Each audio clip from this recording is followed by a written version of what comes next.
Gaza Strip, CFRs everywhere, legalized propaganda. That's something that just happened in the news. And like internet censorship that just passed in the last 7 days. Baltimore Bridge, that'd be cool. All right. Like two random things. Look at the rise of paganism and the exclusion of Christianity in modern Western society. And then my two randos were the return of Blink 182 and plugs with blinking lights on them. Mm, Like, you know, yeah, it's a thing. that is random. That's very random. So we're live right now. So Oh, we are? Okay. we're Facebook, YouTube, and Twitch. So I don't expect anybody to pay attention to us, but that's okay. We can at least leave enough evidence um, for the government entities that want to get rid of conservative people that we didn't buy into their shit. So 100%. yeah.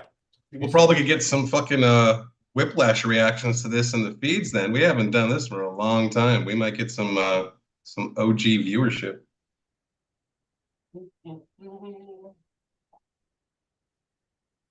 Matter of So fact, I think you and I have been on with other people like 99.5% more times than we've been on with each other in like the last almost 3 years. yeah, yeah, yeah. We've only hung out like just two of us a couple times. Usually, it was a zoo. Yeah, well, before the Resoluters, you and I did this more often. Yeah. But Um, I still love the Ryan Reynolds bit we did. That was funny. that was fun, huh? Yeah, yeah. Yeah. You killed it. You killed it on the mirroring of that interview. So that was great.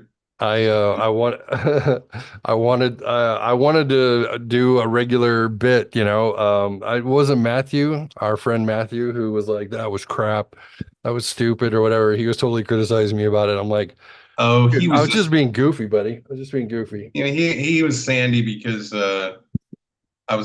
I had so many people messaging me, which I thought was the most obscene thing. We had a lot of messages of people going, "Dude, is Matthew, is Ryan Reynolds really going to be on your show?" Right, right. And I'm like, they're really thinking this is going to go down. I'm like, oh, I'm sure, yeah, sure, whatever, you Yeah. know. And so I think he was a little like, "What the fuck, dude?" It's like that's that's false advertising. You can't do that. That's not right. I'm like, it was a bit, dude. It was just a bit. So it's all good. So I picked up a couple of books recently. Yeah, yeah, I if I can, I'm a used book sort of guy. Okay. And yeah, good. uh if I can get them on PDF, I'm totally fine with that. I like physical books if I really want to dig into it because I want to be Mhm. able to fall asleep with it on my chest and then caress it in my dreams and then wake back up and read it some more. So if I Yeah, pay, let's say there's nothing like the tactile feeling of holding the book you're reading. that's right, that's right. So if I pay, if I pay full price for a book, I have to really want to read it, or I think I have more money than I do. I'm not sure which it is. Couple Live that the I dream, picked man. up recently was The Epic of Humanity. And yes, my nails are metal as fuck. Oh, yeah, I'm picking up on that. Billy Carson, Matthew Oh, Billy Lacroix. Carson, there we go. You know that guy. Oh, yeah. He's all over Gaia and everybody's podcast talking about the Anunnaki and uh, Yeah, his research is brilliant. I go back and forth between this guy's brilliant or he's the pea and the peanut. The yeah, nut and the peanut? I don't know. the peanut. Yeah. Yeah, I just he Well, he's either insane or he's insanely good. yeah, well, I think he's good no matter what. But I Hmm. just think sometimes there's a quantified amount of his research that I think is so well done. Hmm. And it could definitely be a rabbit hole of just trusting that all his research is done that well, Right. um, which I'm not 100% on.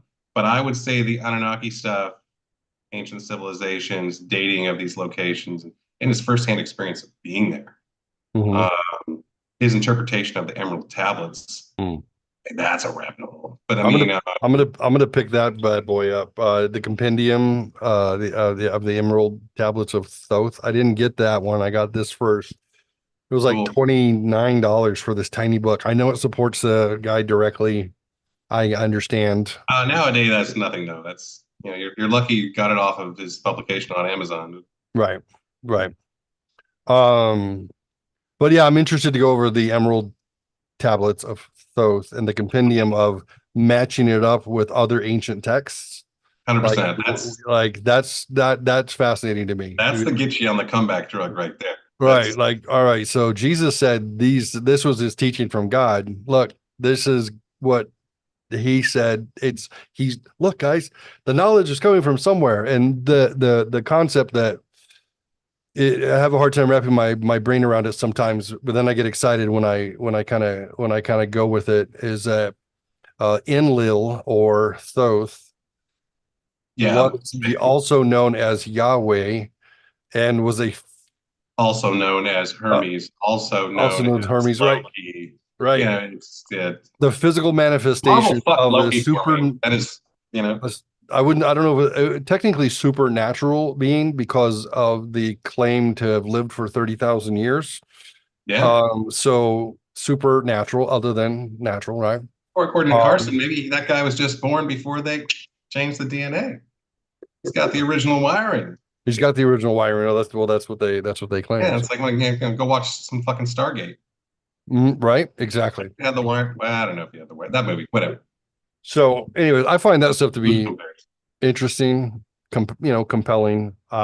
Just I, I'm I concur. I'm not looking to prove or disprove anything specifically. My faith is my faith.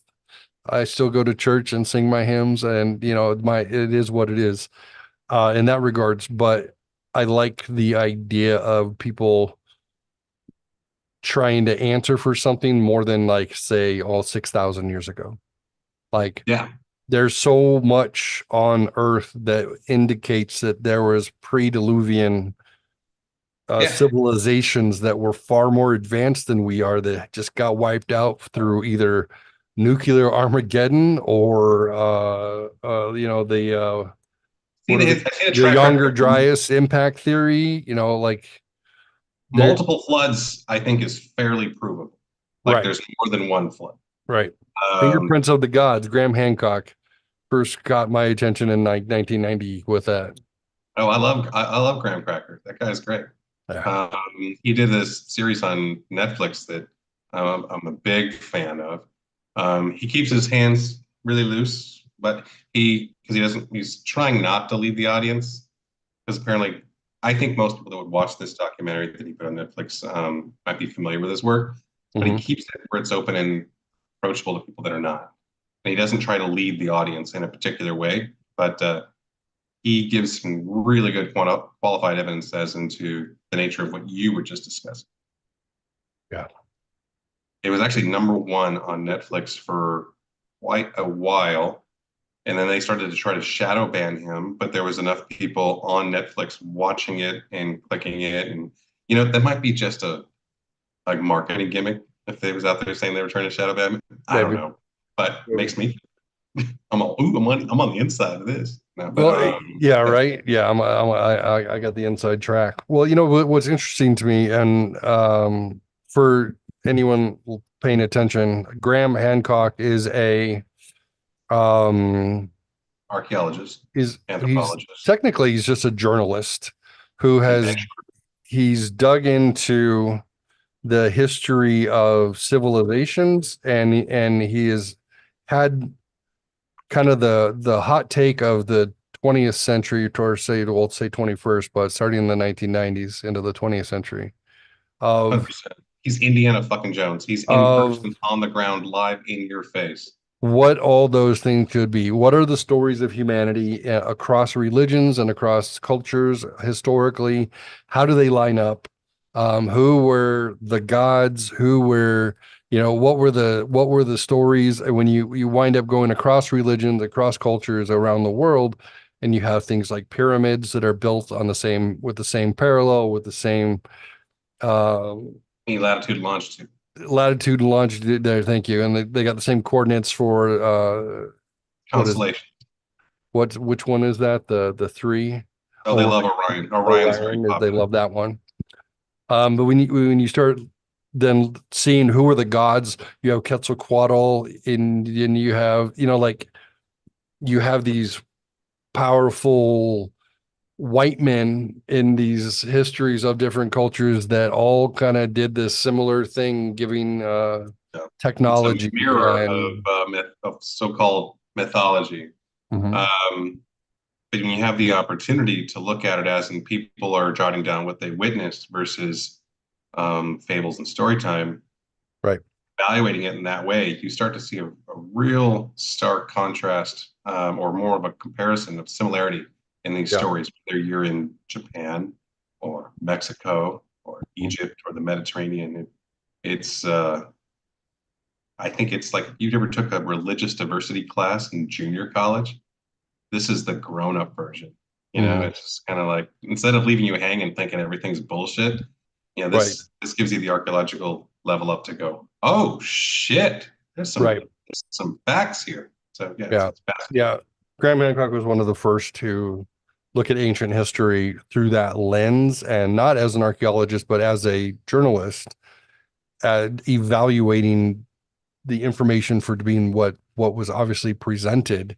Then he starts drawing obvious conclusions, and then of course that archaeologists hate him for that, because nobody wants to be told that they're wrong, and all he's doing is saying, well, what about this, well, what about this, well, what about this? You could, if you go interview 1,000 people and 900 of them tell you the same story, then when you're reporting your story, you just have to tell what you heard. Oh, Because that's I got Tim Albarino like rubbing in my ears right now when you say stuff like that. But it's just so like yeah, 100%. and But people are like, no, we say hey, what's we up, kiddo? I I know squatted that kid. not wearing pants. Hello, I have a joke for you. Hi. Oh, joke go. Okay. oh, What did the DJ name his son? what?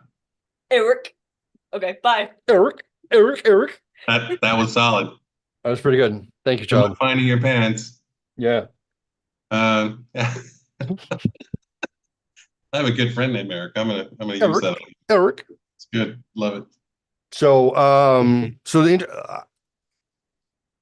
going from Graham Hancock to Billy Carson, Mm. and then Billy Carson has taken some of those same points and then definitely gone back much further, and then that's where you get the otherworldly supernatural influences that seem, based on hieroglyphs, based on cuneiform tablets, based on recorded histories from cultures that existed long before we did, that there seems to be something to that also. Because, and you're right. When I took a comparative religion class in college, um, it was like, well, here's a summary of all them, and here's where they started. But then when you got to like the Fertile Crescent and the Sumerians, and they would say things such as, well, and then this was their mythology. And I'm like, why is there a delineation for religion that says we'll go about 4,000 BC, draw a line in the sand and say this is when Zoroastrianism began. This is when people started to worship a singular god. And from that point forward, or that point backwards, this is like real religion. Everything before that is a myth. I'm like, it just seems strange to discount, Seems like a bit of a narrative. right? To discount people's stories, people's history, and just be like, well, no, this was mythology, and then this is religion, and that's the difference. I'm like, I think that might have been their religion. I think that might have been their history. I think that might have been how they lived, where they came from, and their understanding of the origin of the universe. But I agree. I'm very cynical because I read books and I what? feel like there's people that powers that be that have a bit of an agenda with what they would like the public to believe, even if Yeah. it's temporarily. Mhm. And I think too much, like your Graham Hancock and Billy Carson to a degree as well, their research and their work has led to, I think, some conclusions that are more objective versus subjective, as in that it's kind of there's a lot of that's not deniable, um, which is I'm just putting in context with some of the things you've already said. But when you're speaking from a faith-based situation, there's a Christian journalist and writer, explorer that's kind of like on the coattails of both the guys you're talking about, named Trey Smith, and does a lot of the same comparative ancient religions and so on. But I think Does he have a YouTube channel? he does. I think it's something we may have shared Yeah, I a believe you while introduced me ago. to him. Yeah, I feel like I want to dig in now a little more. He just redid his documentary on Nimrod, for example, because he wanted to add more detail. That just came out like a day or so ago. But I think if the past is vague, it can remain subjective, and then whatever comes across the boob tube to people becomes the narrative. But when people actually end up with evidence and an evidentiary path and conclusions and something hard and solid in their hands, it's kind of difficult to sway them into a different belief system or to control the public. I think at that point too. So I think that might be a bit of the nuance of well, why does that happen? So speaking of controlling the public, so some of the topics that we're going to discuss today. Happy Illuminati Day yesterday, May 1st, 1776. That's when the Illuminati was founded by Adam Weishaupt in Germany. Did you guys know Bulgaria with Rudolf Steiner and Madame Blavatsky. Yeah, Blavatsky? Yes. they had a kegger, a bunch of out of shape nerds. So what's with May Day, right? Isn't that May Day? Is it May 1st?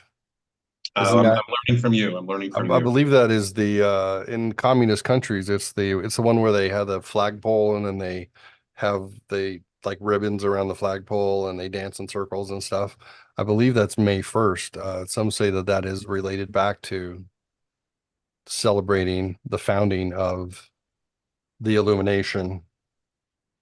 Um, I mean, I'm sure there's a number of, for lack of a better phrase, pagan belief systems where a lot of them have their homes very strongly at this moment, anyway, throughout the eastern side of Europe, Yeah, Belgium, Austria, Germany,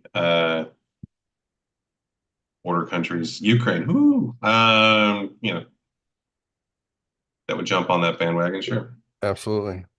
So let me give you I'll give an overview of some at least topics to discuss that I wrote down. Okay, And then we'll plug it in. The origins and history of the Illuminati, at least a little bit. So sure. it's a word that is bantered about and used quite a bit in media, and it's very much in the zeitgeist now, probably more than it has been in a long time. Oh, for sure. The Council on Foreign Relations and Global Governance.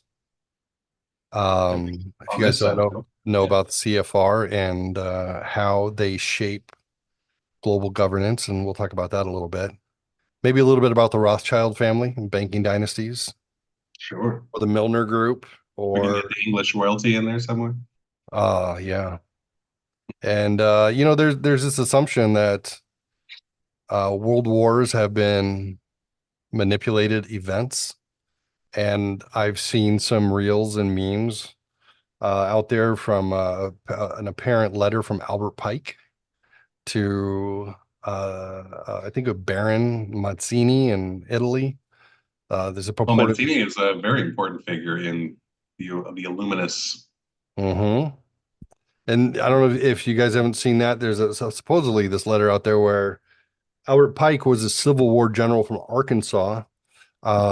He was very much into fraternities.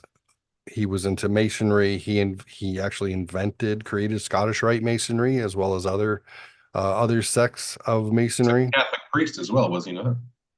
Pike, I don't know about Pike. Or Adam am I think, Weishaupt thinking of was. Weishaupt. Never Yeah, mind. Weishaupt was if I recall, he was a Jesuit who, let me see, I probably have it here actually. I think he was a Jesuit priest who became a Catholic priest who, I think he went from being Jewish to Catholic to, yeah, illuminated to say the least. Um, But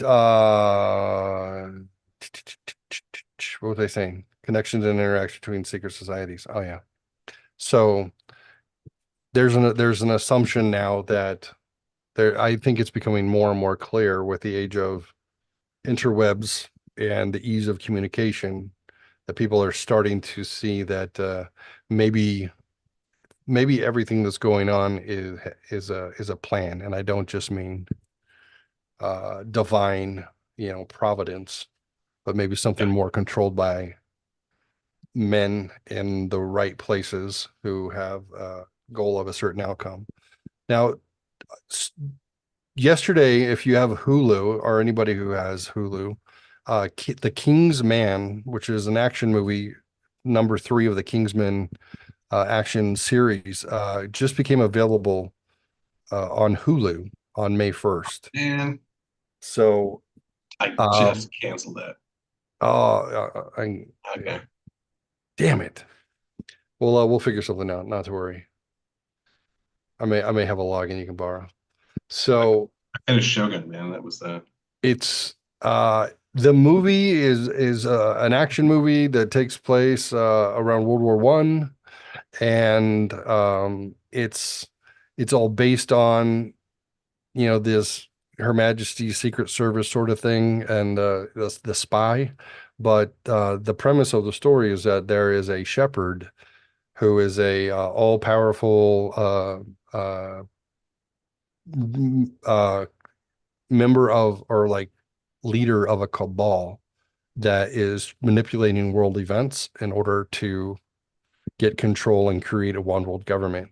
So it goes through what happened with the Russian czars. Who was that crazy priest in Russia?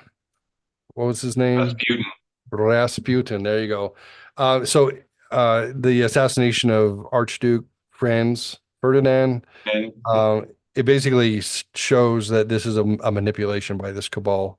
How Woodrow Wilson was blackmailed and was unwilling to get into the war until they were able to capture some body videotape of him with this woman. Like he was being blackmailed. Like it dives into all this conspiracy, shall we say. okay. It's a fun overview, but it gives you a lot of those aha moments as historical events get connected, and you're like, oh, maybe this is true. Maybe there's something to it. Who knows? Maybe it's all conspiracy. Maybe. So you sent me a video by Myron Fagan, who was a Yeah. Hollywood director, producer, Yeah. back, Time Cat. back during the Red Scare. 50s, 60s, and Or 70s. not the Red Scare. That was something. It kind of was. It was the House on American Activities and Joseph McCarthy and McCarthy period, I think is. yeah, McCarthyism. And he made an LP. It's about a 2.5 hour audio of he giving a history of his perspective on who's controlling the world and how and why. Now he was, of course, looked at as a kook. So I did something. I looked to see if there are in any documents under Freedom of Information Act in regards to Myron Fagan and the FBI, and there are a ton. There are a ton where He was popular. the FBI was absolutely tracking this guy, considering him to be dangerous and a potential enemy of the state because he was coming out and saying there is a conspiracy. Here's who's behind it, and you guys should be paying attention because otherwise they're going to take your country away. What stood out to you with Myron Fagan's video the most? I think the overarching video itself. This guy discusses things that takes place. I mean, the video is published. Is it 68, 71, something like that? Yeah. When the album comes out. Mm-hmm. But he's able to show you the outline of what the intention was of some people behind the scenes of what they were trying to do with global governments and the world as it was and was to be. And there's a lot of things that came together that we're living now today that were forecasted in his album, which is clearly decades and decades old. And he's not the first person to suggest such a thing. I mean, there's the guys that wrote 1984 and Brave New World were a part of the cabals, and they The started Huxley breaking brothers. away. Yeah, and then they were interviews with them. They start saying how they wrote their novels as a warning to society, but they were a little more, covert about what they were trying to say. But there's more than a couple people, coming together to go, hey, this is what's on the horizon. And then here we are now today. We're on that horizon, and there's quite a bit going on that he discussed here much well in advance. Yes, but The proof's in the pudding there. let me 1967 this album came out. I'm just going to give a 90-second preview of Sure. what you can hear. Can you hear it? I cannot hear it. Shoot. I have a story. Not right now. Oh man, I put on pants and everything. Thank you.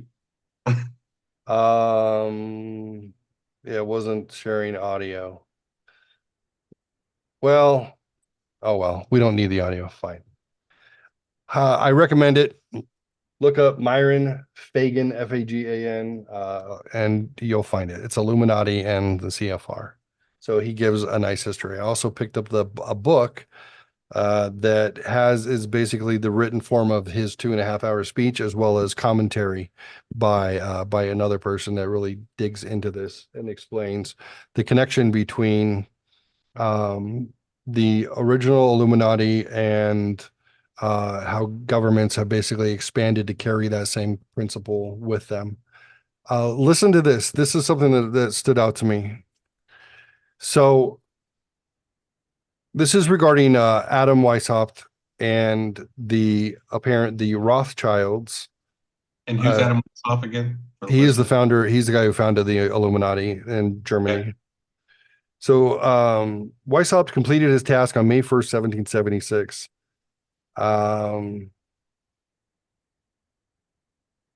He officially organized the Illuminati to put the plan into execution. The plan required the destruction of all existing governments and religions. That objective was to be reached by dividing the masses of people whom he, Weishaupt, termed goyim, or human cattle, into opposing camps in ever-increasing numbers or political, social, economic, and other issues, the very conditions we have in our country today. Mm-hmm. They had a 4-step plan. So this is 248 years ago. Tell me if this seems like it could have any bearing on what it feels like it's going on still today. Number 1, this was the goal: use monetary and sex bribery to obtain control of men already in high places in the various levels of all governments and other fields of endeavor. Once influential persons had fallen for the lies, deceits, and temptations of the Illuminati, they were to be held in bondage by application of political and other forms of blackmail, threats of financial ruin, public exposure, and physical harm, even death to themselves and loved members of their families. Oh, Geoffrey. This was Epstein, not you. Part 1. Think of Epstein, think of Diddy. Just easy. And I'm, Epstein seems more obvious. Diddy seems potentially in running in that same, using monetary and sex bribery to obtain control of men. In power. It's happened since time immemorial, but was a specific goal of the Rothschilds and Adam Weishaupt via the Illuminati to make this happen. It's weird. Seems like a new idea, doesn't it? So what happens with time 248 years later is we have the ability for mass communication. We can communicate quickly. We can share information. We can share data, stories, and the control that mass media usually has over the flow of information is curtailed because they can limit the stories to whatever they want. But then folks like us behind the scenes can say, "Hey, did you see this? What about this? What about this?" Can I And give a couple footnotes on that note? please do. Goebbels and his film propaganda was a test run of film for the first time during World War II. That was the first like benchmark success of propaganda. In the United States, we had laws in place to protect the First Amendment that prevented such a degree of propaganda being subjected on American people. Yep. After Kennedy's assassination, though, those laws were quickly changed by Lyndon B. Johnson when the investigation began to give more details than the government wanted allowed to the public. Now, the specific law, I'll sum up as quickly as I can, was that opposing views were required to be given equal airtime Correct. if they're going to be on the media. Yep. That was So the FCC rule for a long yeah, time. so if there was a certain theory Equal play. of how Kennedy was assassinated by one perspective, if there was an opposing view, it had to be given equal airtime on television. That equal airtime took place, and it was starting to create a bit of a stir. And then by executive order, that was removed by Lyndon B. Johnson. So equal time was since and henceforth removed.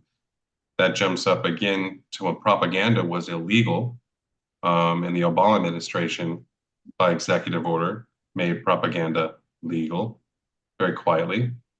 And then we just moved up until this week where Joe Biden, by executive order, made censoring the entire internet within the confines of, well, I think it's all Americans abroad as well, can be censored as well as of less than 7 days ago. So they have leveled up from Mr. Goebbels in World War II, a whole different degree of propaganda nowadays. Isn't it, it's remarkable that they're not even hiding it. Yeah. Well, I I think mean, they have enough people that are complacent that they're not worried about people getting upset. I think before the Twitter files started getting released, they thought that they were hiding it by using their backdoor contact method to get a hold of people directly in social media and have them squash and eliminate any stories that they wanted. And then that started coming out and they're like, oh, what do we do now? Well, we're going to have to pass a decree, a presidential decree, right? Hmm. Well, that's why maybe a year or so ago, I felt TikTok in the United States was a bad idea because it can have a negative impact on youth as far as productivity and dopamine and all the social cues that can come from that. But when the government started sharing my opinion over the last 6, 7 months, I'm like, okay, these guys are gnarly. I don't really ever agree with these guys. What's going on? But now you see that Facebook is really taking the back seat. That thing's it's for old people. That's for us. Let's keep in touch with family photos and that kind of stuff. It's not really a source of news at all, like maybe it had been in the past. But Right. TikTok videos are. And I think it's a fast and easy way to get certain contents out. I think Billy Carson's a good example that you made earlier of someone who uses those short streams to get information out. And I think that's why TikTok is under assault in the United States now, because they're trying to shut that down to secure their control of their narrative. Yep, absolutely. So this from Scanner News, SCNR News, a U.S. House of Representatives committee has just released a new report detailing a pervasive and persistent campaign by the federal government to use big tech companies to censor Americans. Facebook, Google, YouTube, and Amazon were heavily leaned on by the Biden administration to change content moderation policies, as well as censor true information, satire, and books disfavored by the administration. The House report corroborates several other investigations highlighting similar First Amendment abuses by the Biden administration. Yep, that's What been coming up pretty heavily. what do you do? See, here's the thing. As Americans, we sit back and we can say like, this is a travesty. We don't want this to happen. Um, it doesn't matter that they're violating the Constitution to them. They just continue to do it. Correct. So to what end and what recourse does the average person have to say, no, we're not going to live like this? This is unacceptable. Well, I think to prevent people from having a like mind is why this is taking place. Enough people get a like mind, and this bullshit will be very difficult to maintain. Um, One of the issues, I think, in this situation of why this persists as long as it does is the United States employs more citizens than any country in the world. Right. Uh, It's like 2 million direct and another 10 million. yeah, it's 5% of our population is employed by the federal government in some way, shape, or form, whether it's Right. contractors or actual salaried employees. So their income is dependent upon, paying the rent is dependent upon towing the company line. I mean, a lot of companies have your employee handbook that says, don't embarrass us when you're out in public. You're Right. in your uniform, behave. Um, I'm sure the federal government has something similar, which, but drill down into, um, you will be tried in court. You will be held accountable, if you don't toe the party line or something like that. Yeah. Um, And which then is they've been making a federal law, show of it, you know. certainly have. I mean, looking at the January Sixers, anybody who thought about traveling to Washington, D.C., what is it, 1,200 people now have been tried for some level of involvement, whether they were present or not. Yeah, I mean, if you're a part of the Proud Boys organization, I mean, you might be asking for it, but Right, at least, but that situation, I think, is a great example of what's eating away at the fabric of our country because it's not necessarily about whether someone committed a crime or not. Maybe they did, maybe they didn't. But it's the fact that there are so many people from January 6th that have been held without the opportunity for bail since January 6th until present day. Um, People that are then tried and get minor sentences, or sometimes they get, a few years for whatever went down that day over minor offenses. right. Uh, so it really is, it's the end of freedom, is really what it is. We're seeing our country eaten away out from inside. And the more that we look into some of the loose details we've discussed so far, and the more that we dig as people, um, this was the plan all along. This is on purpose. Yeah. Sure seems like it, doesn't it?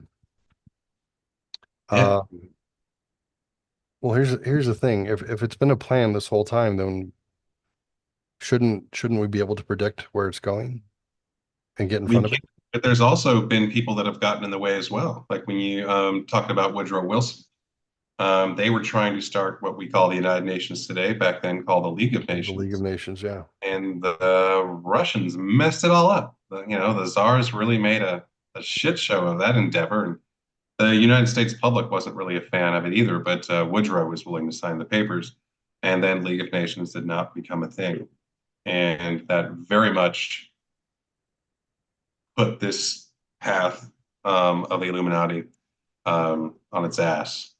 Council of Foreign Relations comes along somewhere around that time or shortly thereafter, and thus the target of the Soviet Union for World War II becomes very much a thing.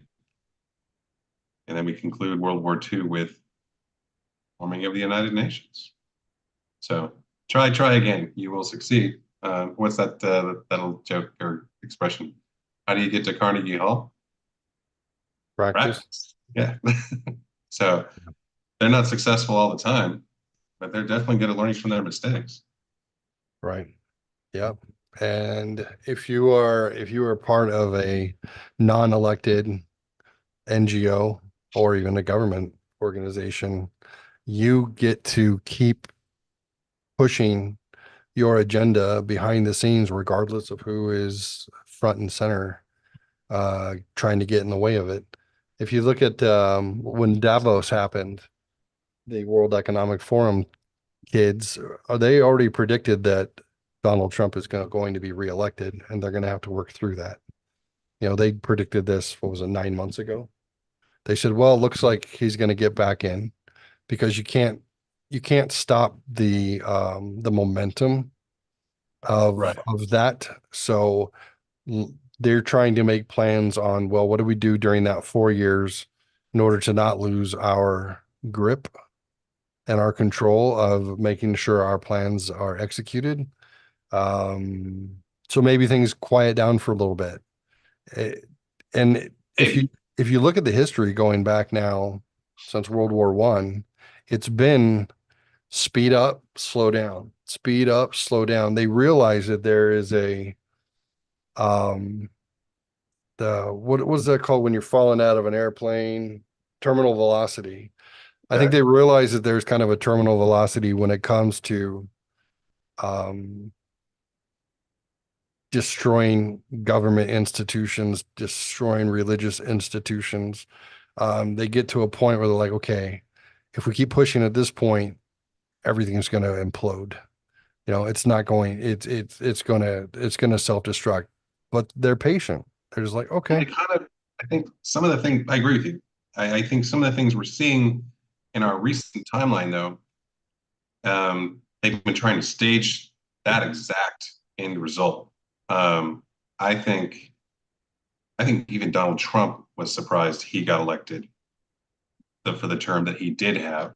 yeah, Uh, and I think for whatever rabbit hole conversation that would turn into, for all the people that like to put in the fix, I think the fix was in, and Donald Trump was not intended to be the presidency. So I think maybe in the way that the czars had upset the situation of the League with of the League of Nations, Nations, yeah, Trump getting into office in that particular election was an upset that delayed things. And I think during the Biden administration, I think we've seen after 4 years of so many things working against the outline in Myron's album, uh, they definitely escalated things, increased terminal velocity mm, um, yep, to the Biden administration, fearing that they only had so much time right, uh, versus, or they'd already lost 4 years, like right, that yeah. So it's like they did a decade, they've done a decade's worth of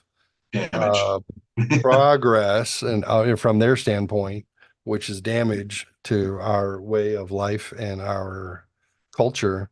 Um, it's like I saw it coming. I mean, when as soon as Biden got elected, I said, "Uh-oh, they're going to speed up." Now, the QAnon conspiracy theorists and whatnot, I looked a little bit into that. It's a conspiracy. It is what it is. But one of their main ideas was that the cabal would be um, they would put a spotlight on the cabal, and all the bad actors would become apparent, and that we would be able to take our country back once and for all. And I think when that was getting close and that was becoming more obvious and part of the narrative, COVID happened. Shocking. What do? You got to disrupt everybody and be like, look over here, stop, everybody, duck and cover, everybody in their house, everybody put on a mask. Like the dramatic things that the government was willing to do with under the direction of these world forums, um, were to me shocking. And Yeah, in the middle of it, I remember when they shut us down here in Arizona, and I remember driving home, and they were like, "Everyone's on lockdown tomorrow in your house, duck and cover." And I was driving home with my kids, and the streets were empty, and people were right. panicked. And I just a light bulb came on. This was what, March of 2020. the light bulb came on and I said, oh my God, they're doing it. Yeah. They're doing it, kids. And they're like, what, dude? I'm like, this is a psyop. This is 100% just seeing what they can get away with. And they're going to use fear and they're going to use psychological pressure and they're going to see what they can get away with. And they're going to do it on a worldwide scale. Because if you do it on a worldwide scale, it's going to have more impact than if you do it just locally. And I said, I just think they just shit want the to bed. see what they can do. And I said, from this point forward, if everybody just acquiesces, it's going to be a different game. It's going to be a completely different game because I, they're going to be able to prove what they assumed was right. yeah, and I think they didn't get the results they wanted. I think initially they got the results they wanted, but I think in the long run, they shit the bed and realized. I think if they hadn't shit the bed, we would have suffered another pandemic already. Right. Uh, Well, yeah, they realize it created because they like they went ham on all the different avenues that they were trying to see what they can control, yeah, that it hit critical mass and then people started pushing back. yeah. And now it's gotten to the point where people are like, "Oh, remember when they manipulated us? Remember when they lied to us? Remember, From like the medical we're not community, going to yeah, do that again." And I'm like, it's almost like they were just. I'm like, you can't run the engine at full speed like that for that long. You're going to blow a gasket. Like sure. something's going to happen. And I feel like that they were desperate, and I felt like they were making up um Trump not getting impeached. for Trump getting in and slowing everything down. They're like, guys, They couldn't get him out. They we couldn't got get to him out. we got to get some headway on this thing. Let's see But how it's much we not can just. control. I agree, but it's not just the United States. Obviously, COVID affected the world. Right. They applied that linchpin all over. But I Everywhere. think um, a big thing for what happened in the United States was that Trump did not get impeached. They were not successfully able to impeach him or prove of wrongdoing. Um, no pandemic. I don't think it's possible, even on you want to say the 2020 election was stolen. I'm not saying it was. I'm saying there's a lot of red flags. But no pandemic. I don't think even stealing that election would have been possible. Um, so there's that situation. Yeah. Because the pandemic, obviously affected the entire world. And here we are again. Here we are. Election year. So let's look at a couple other goals of Oh, the I want Rothschilds. to hit, And go ahead. I want to hit you with two notes because it applies to what we Yeah, were just please. discussing. Just it was out. QAnon started out, I think, with some well-intended people, but then the nature of how QAnon was formed and a bit of anonymity in being online, that was taken over very much the way fact checkers were taken over. It was taken Mm, over by unreputable sources. right. So maybe you started out with 5 guys that were doing something great, and now the other 30 that joined QAnon are full of shit and just corrupted and shut it down, which was the intention. Same thing Right. with fact checkers. Fact checkers, it was 2015, 2014 fact checkers would go, whoa, whoa, that's not cool. And then you see some different companies bought the fact checker institutions. Yep. And oh my God, it was so hilarious. There was this one office on the East Coast where all the people that were responsible for fact checking were Mhm. retired porn stars, where it was like totally done with, people of academic backgrounds and, educated. It was just whoever the fuck they hired, and it was Wow. just the fact checking became a misdirection versus actual fact checking. Yeah, it's Uh, like look going to Snopes. There was a time right, there you go. in the early 2000s where I would go to Snopes to get the skinny on whether or not something was true or not. And it didn't take long for it to be taken over and for the stories to just be curtailed to tell a certain narrative. You're like, Right. oh, can't trust it. Can't Of trust course. it. And that's funny. I used to dig into that stuff. I used to dig into factcheck.org and then yeah, when I found out how it was run and how it was compromised, and you're like, what's the point of even saying it? But it's the same thing as saying Gallup poll or Pew Research. It's the Yeah. same thing. There is bias, and the people who started those organizations were co-opted into the conspiracy, so to speak. Now it's just another source of propaganda. And it's literally, a yeah, watchdog. it's just repeating the same thing. Well, Pew says and Gallup says, well, you could take a poll of 1,000 people, and depending on the outcome, after you know what your 1,000 people vote like, you can then call on your certain group of people in order to get the outcome that you want to get. And it's been proven time and again that that's what they do.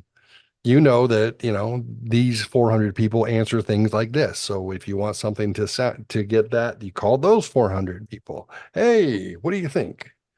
Well, which way are you leaning? Ah, shocking. It went the All the way we same expected. way. But it's valid because, you know, we call it random. There's a random sampling. No, it wasn't a random. No, it's very statistical. Yeah. It's an amazing thing about statistics. What do they say? 90% of statistics are all made up. I don't know, something like that. I saw something like that recently. Yeah, that's a good joke. So, use monetary and sex bribery. Number one. Number two, Illuminati and the faculties of colleges and universities were to cultivate students possessing exceptional mental ability belonging to well-bred families with international leanings and recommend them for special training in internationalism. Such training was to be provided by granting scholarships to those selected by the group. I'm just going to call it the group. We're going to leave out the word. So it doesn't taint the thought process. Sure. The group. United Nations. That gives you an idea what a Rhodes Scholarship means.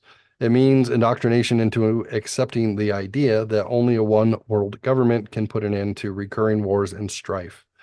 That's how the United Nations was sold to the American people. One of the most notable Rhodes Scholars we have, and this is as of 1967, was Senator William J. Fulbright, sometimes referred to as Half-Bright.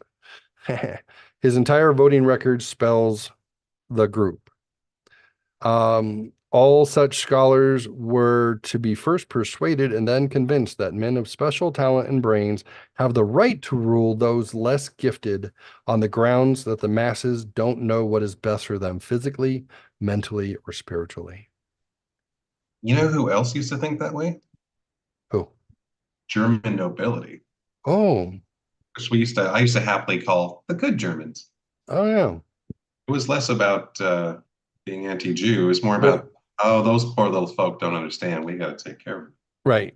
Yes. Yes. It's all about hygiene. We just want to clean up the vermin. We're just trying to do right by them, keep everybody healthy and clean. Absolutely. Including my house. They should be cleaning it.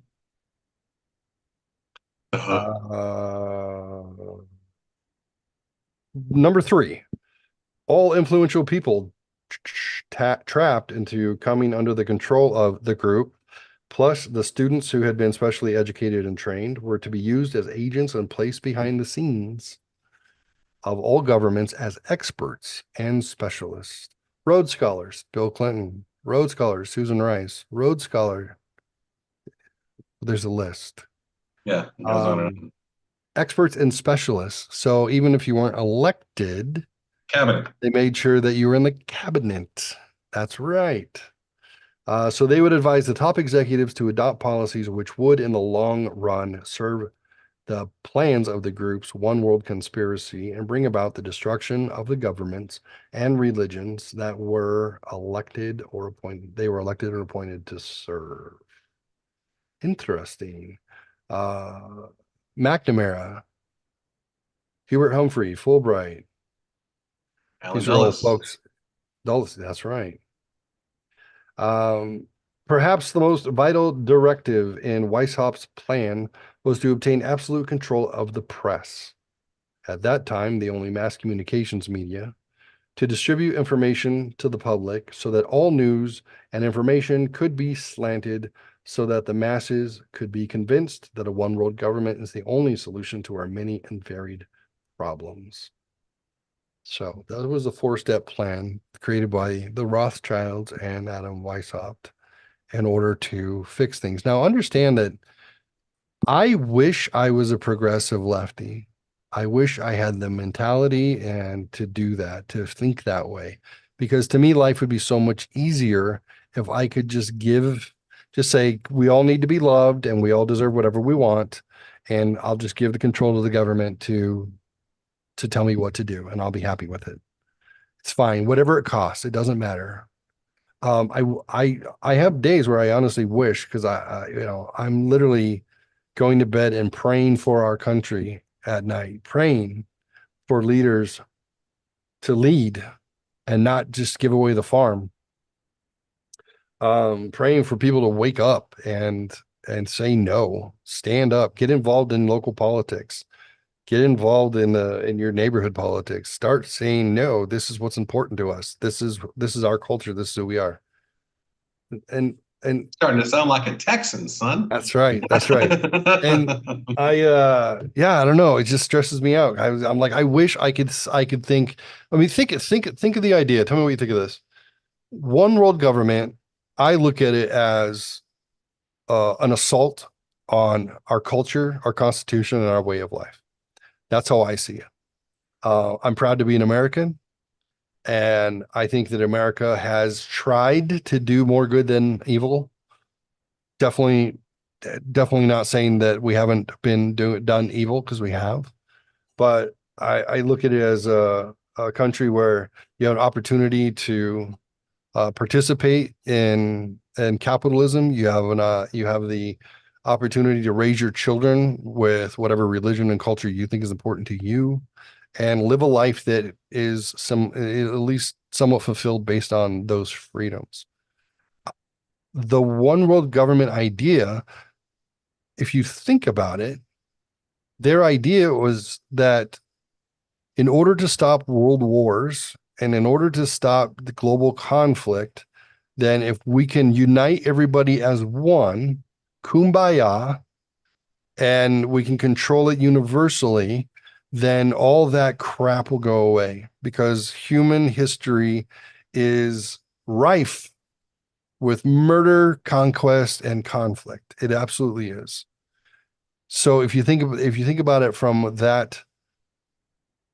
that perspective, it doesn't sound bad until you realize what you have to give up in order for it to happen. What do you think? I think it doesn't sound bad until you realize it's a lie. Um, the United Nations is founded by former Nazis from Belgium and people that escaped Germany just in time. Those are the founding fathers of the United Nations.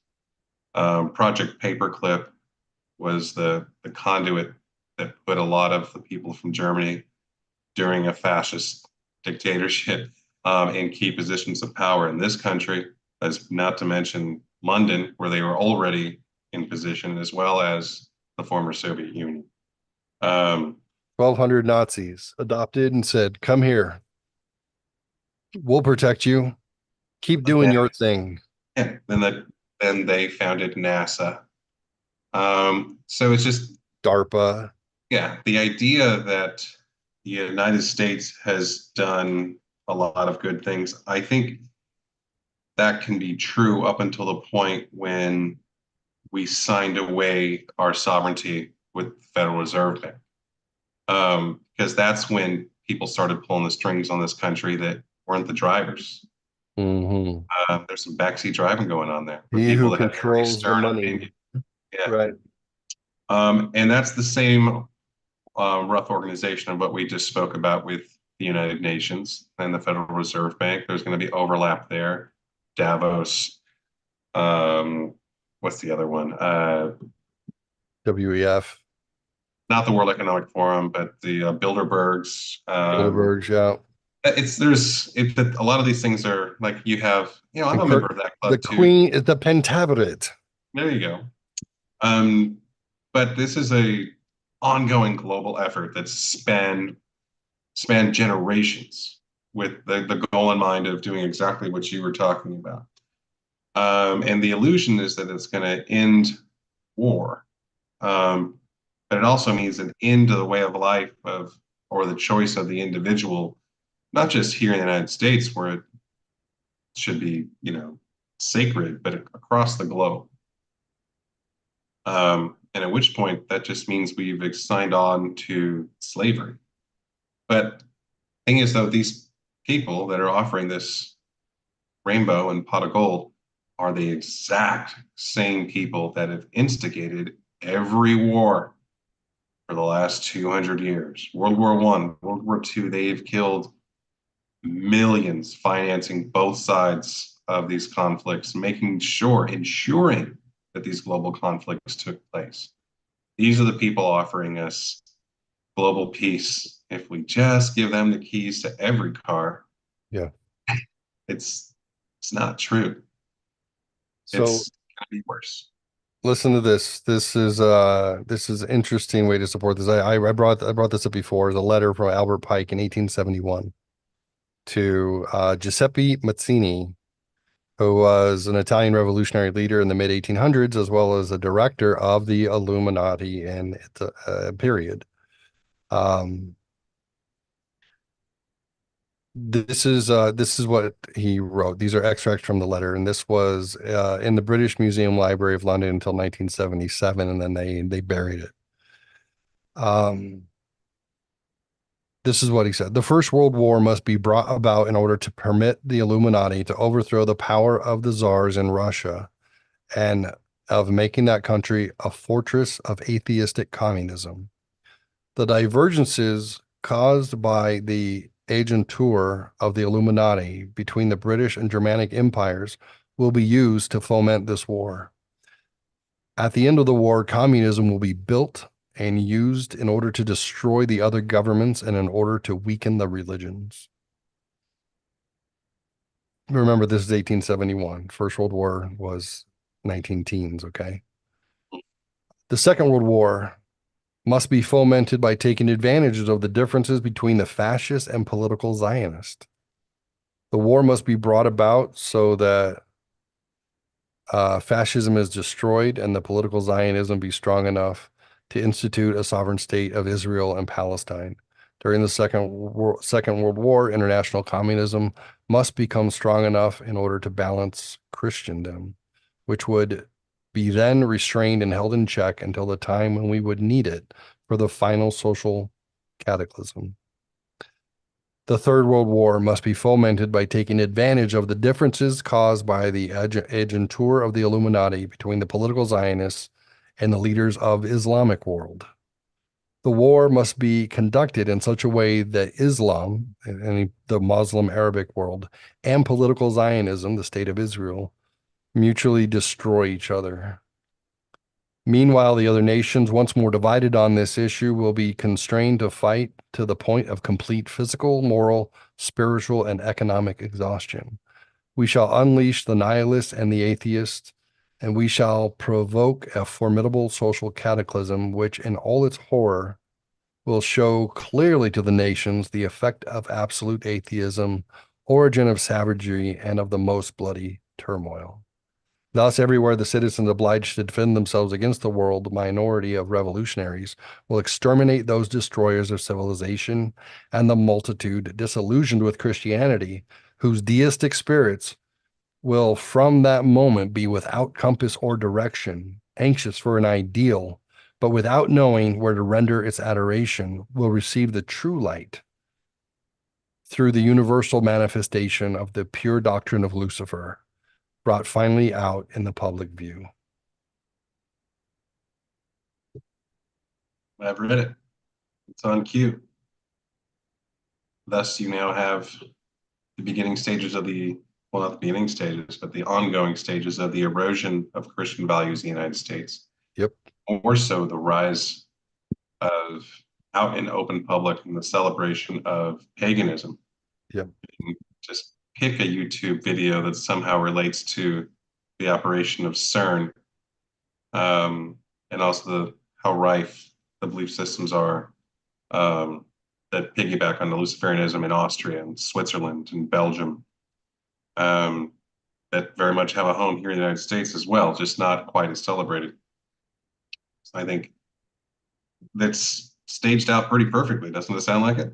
What you're discussing. It's as if there was a plan. Right. It's as if. Yeah, what is it with CERN and doing satanic ritual before they turn that thing on? The Baphomet and Well, they all people try to dressed as pay it off and demons. say it was a joke. It was kind of like a fraternity style joke kind of thing. Yeah, Um, yeah, because I'm less concerned about that as in when they reopened that tunnel um, that comes down into that area from the north, and they had a full pagan festival parade that went through the tunnel, including live rituals that were Luciferian rituals. Like for the public to be there and present, you can watch the full processions of these festivals on YouTube. It's very much publicized. We're talking up like a theater level production, hundreds of components, dancers, and it just goes on and on and on. But the symbolism is not even close to masked. Um, and again, speaking to Baphomet as a target on that as well.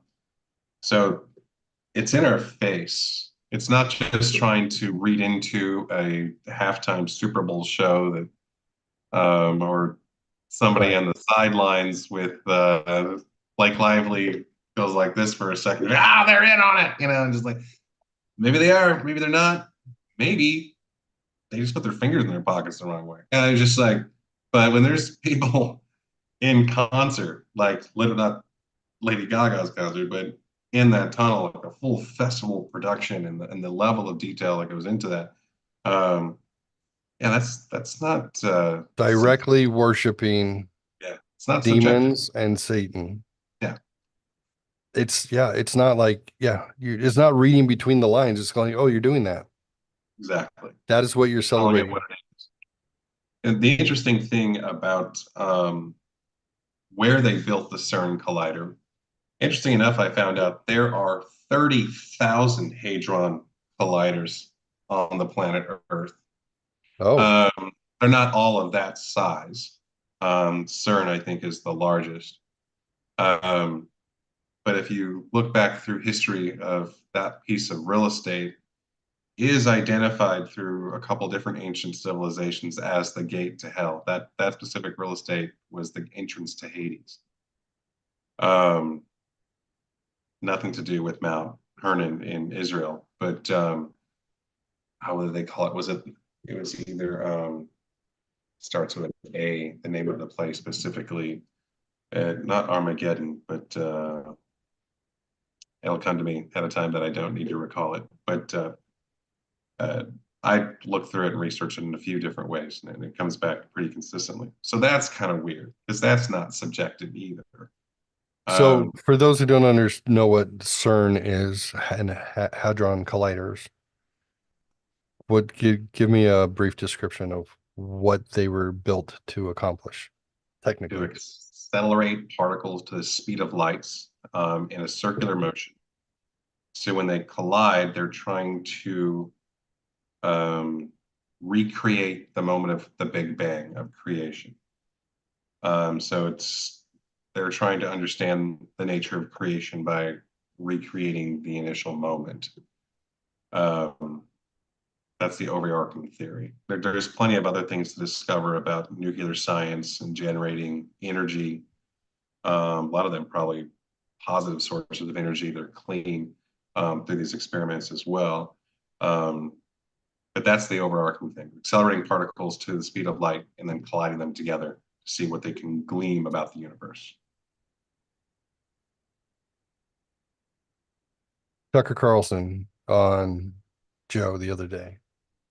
Yeah, I listened to it twice. Um, Tucker seemed certain in his assertion of UAPs and UFOs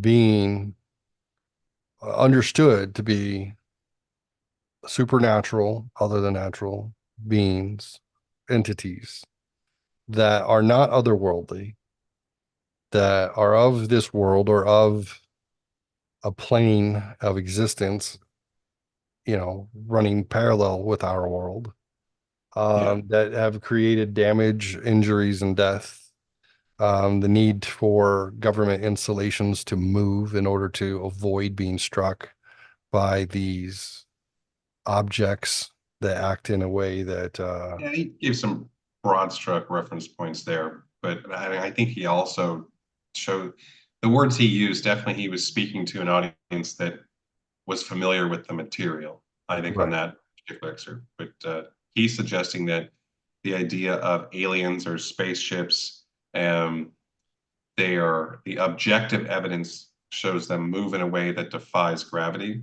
and also shows them appear, disappear, and reappear again, which suggests that they are moving through dimensions, not necessarily moving that fast. right, So that's what was substantiating his opinion of that they are from a different plane of existence. Thus, they are moving in and out of our dimension, which he believes suggests a supernatural ability level on their part, um, and the idea that they didn't travel here from some distant planet, but that they've been here all along, right. and that we're just now starting to put the pieces together on our end. And I thought it was interesting how he pointed out that before the nuclear age, all civilizations through history, written history, have always had to contend with forces of good and evil, right? Darkness and light. Oh, I like where you're It- going. I know where you're going. This is a really good observation of them. it's it's been everywhere through history, everywhere. You pray to keep the darkness away. Um, you don't get involved in the dark things because then you're inviting the dark things in. You can say this is mythology and so and superstition that's existed throughout since the dawn of humanity. Or what he is basically saying, he's contending with that. Um, Whatever these things are, they are what has always been the representation of good and evil, whether you call it demons or angels or Yeah. whatever Well, the case may be. I don't know the negative. He said they've had a confirmed negative impact on people. There's been fatalities and things like that. I actually don't know any of those stories. Yeah, that But was in the Kona Blue, I believe, paperwork. I think he was talking about there are going through the courts right now. There are people trying to recoup losses for family members who have been killed by interacting with such entities. okay, And they don't know what to do with it, you know. right. I remember him mentioning something to that effect. I just don't know the stories. I mean, I'm Yeah. sure the lawsuits will lead to those things coming out.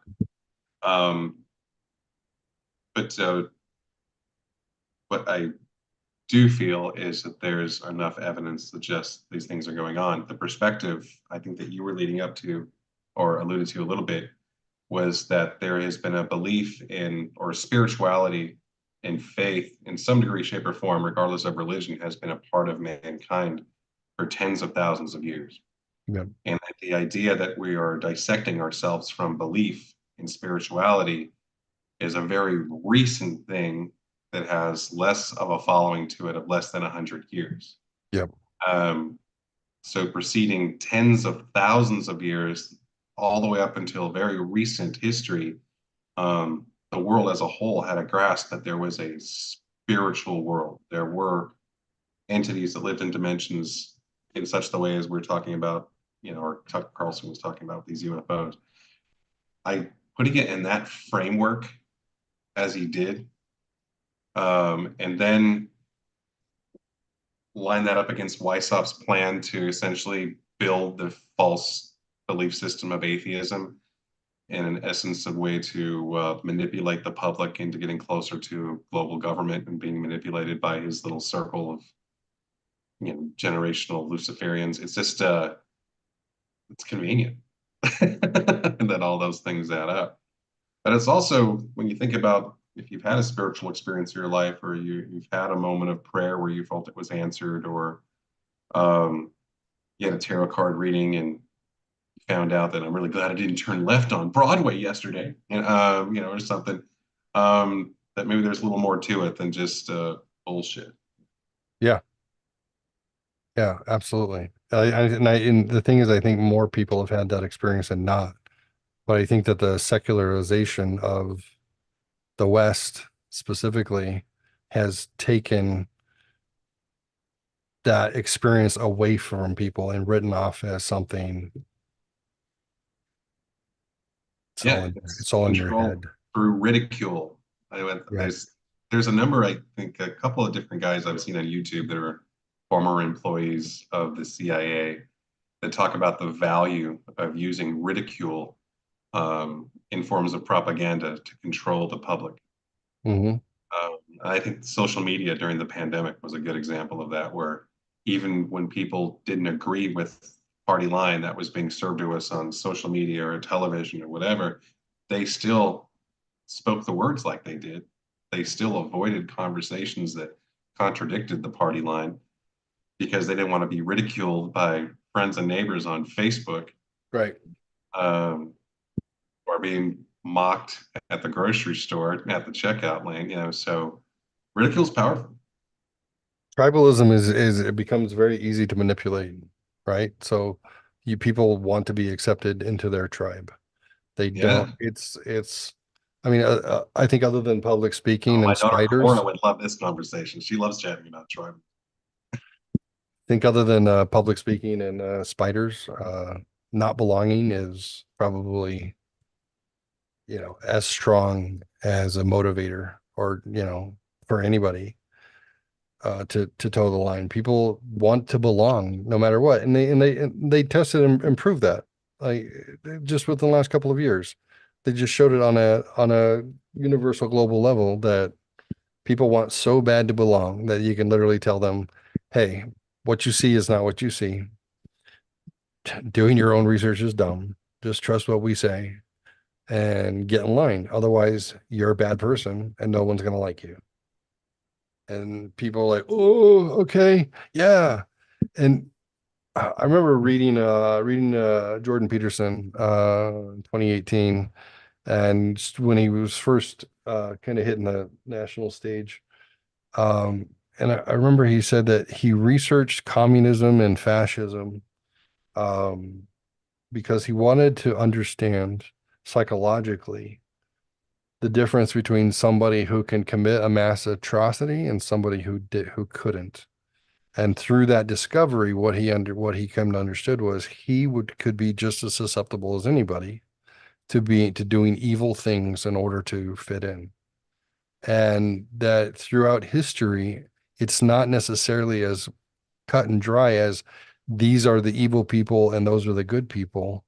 It's what the people will do horrible things thinking that it's for the greater good, and it keeps them in the tribe, and they can still sleep well at night because it's better to drop the tablets and wipe out that train load of people than it is to go home and have somebody talk poorly of you over beer. Yeah. And I remember reading that and I thought, those are the questions I always had growing up. How could people be like that? What makes people evil? And it's not this giant act of, there's not like this defining moment where they're like, I'm going to the dark side. Right. They don't even realize they're going dark until they're told that the light that they see is an illusion and it's not important anymore. Yeah. And then they're there. It's like you said the word light. It's like gaslighting. You hear all these. Gaslighting, yeah. I've seen movie clips from like the 50s. Is it getting hot in here? No. What are you talking about? No. But there was this scene in this movie. Wife comes home, catches her husband in the act of cheating. Husband jumps out of the bed with his mistress, and they start getting dressed. She's like, "How could you do this to me? How could you do this to me?" He's like, "What are you talking about?" Yeah, I've seen She's that. like, and then he just goes on. It's You're out amazing. of your mind. That's not real. That didn't Yes. happen. I would never do Until that to you. he In the scoots meantime, her, the he girl's scoots her right out, denies there. her the whole time, and then they're finally, Yeah, yeah, yeah. He And gets the then chick what out of the bed happens? and he puts his clothes on, and then he's sitting down to the dinner table and she's like, I'm sorry I doubted you. Exactly. That's exactly what happens. And Yeah. it's just Sorry, I didn't mean to step on your story. That no. I'm excited me glad when I that saw that that. it was better when we share it. Yeah. And so yeah, that's the bullshit that I'm just speaking to people's desire to fit in and to make sure that you know their view of how the world is maintained. Because like I'm sure there's also situations where if the husband did the right thing, got a good job, pays for everything, speaks out. It's Germany. Yeah. It's 1938. And because he spoke out, he comes home. The Nazis fire him from his job. They humiliate him in the neighborhood. He now can't take care of his family. His wife's got to get a job. She resents him for not keeping his mouth shut. She Yeah. leaves him for an SS trooper to Yeah. watch someone that evil raise his children. And Yeah. then his life's over, all the way down to the core of the family. Like, what was the one thing that Bill Burr was talking about? The Chanel, the lady that started Chanel Coco Chanel. Yeah. out of Germany, that when the occupation like took place, I think in France or whatever, she went and found herself an SS officer to be a boyfriend right away and moved into this luxury hotel that the Nazis had taken over. And she just fucked the shit out of that dude and kept him happy to make sure that everything that she wanted in life stayed on track. Right. She adapted. Um, yeah, she And survived. and And it's then what here we are, one of that's the what most successful brands in the world. yeah, and it's what humans Volkswagen do. or Hugo Boss or You Fanta. right. Bayer. Yeah. There you go. Yeah. Every time you pop a Bayer aspirin, just think could have dropped these in a shower somewhere. Uh I take ibuprofen. yeah, I don't take anything anymore. Just fresh air. You know, It's weird when I quit drinking, I don't get headaches anymore. So it's bizarre. heard I haven't been drinking. I'm a month now. I have to taste wine for my classes and so forth, but I've just been spitting it out. He clearly can't spit everything out, but Yeah, I would drink it. most of it. I spit out most of it. Well, I'm going to I have classes, I have a certification thing coming up, so I have to be able to retain the information when I do a study group and I'm tasting wines for a purpose. Um, but yeah, it's awesome not having a hangover Isn't that like weird? all the time, not having it. Yeah. Yeah. Like, I never thought dude, I'd why hit is a, my skin getting better? right.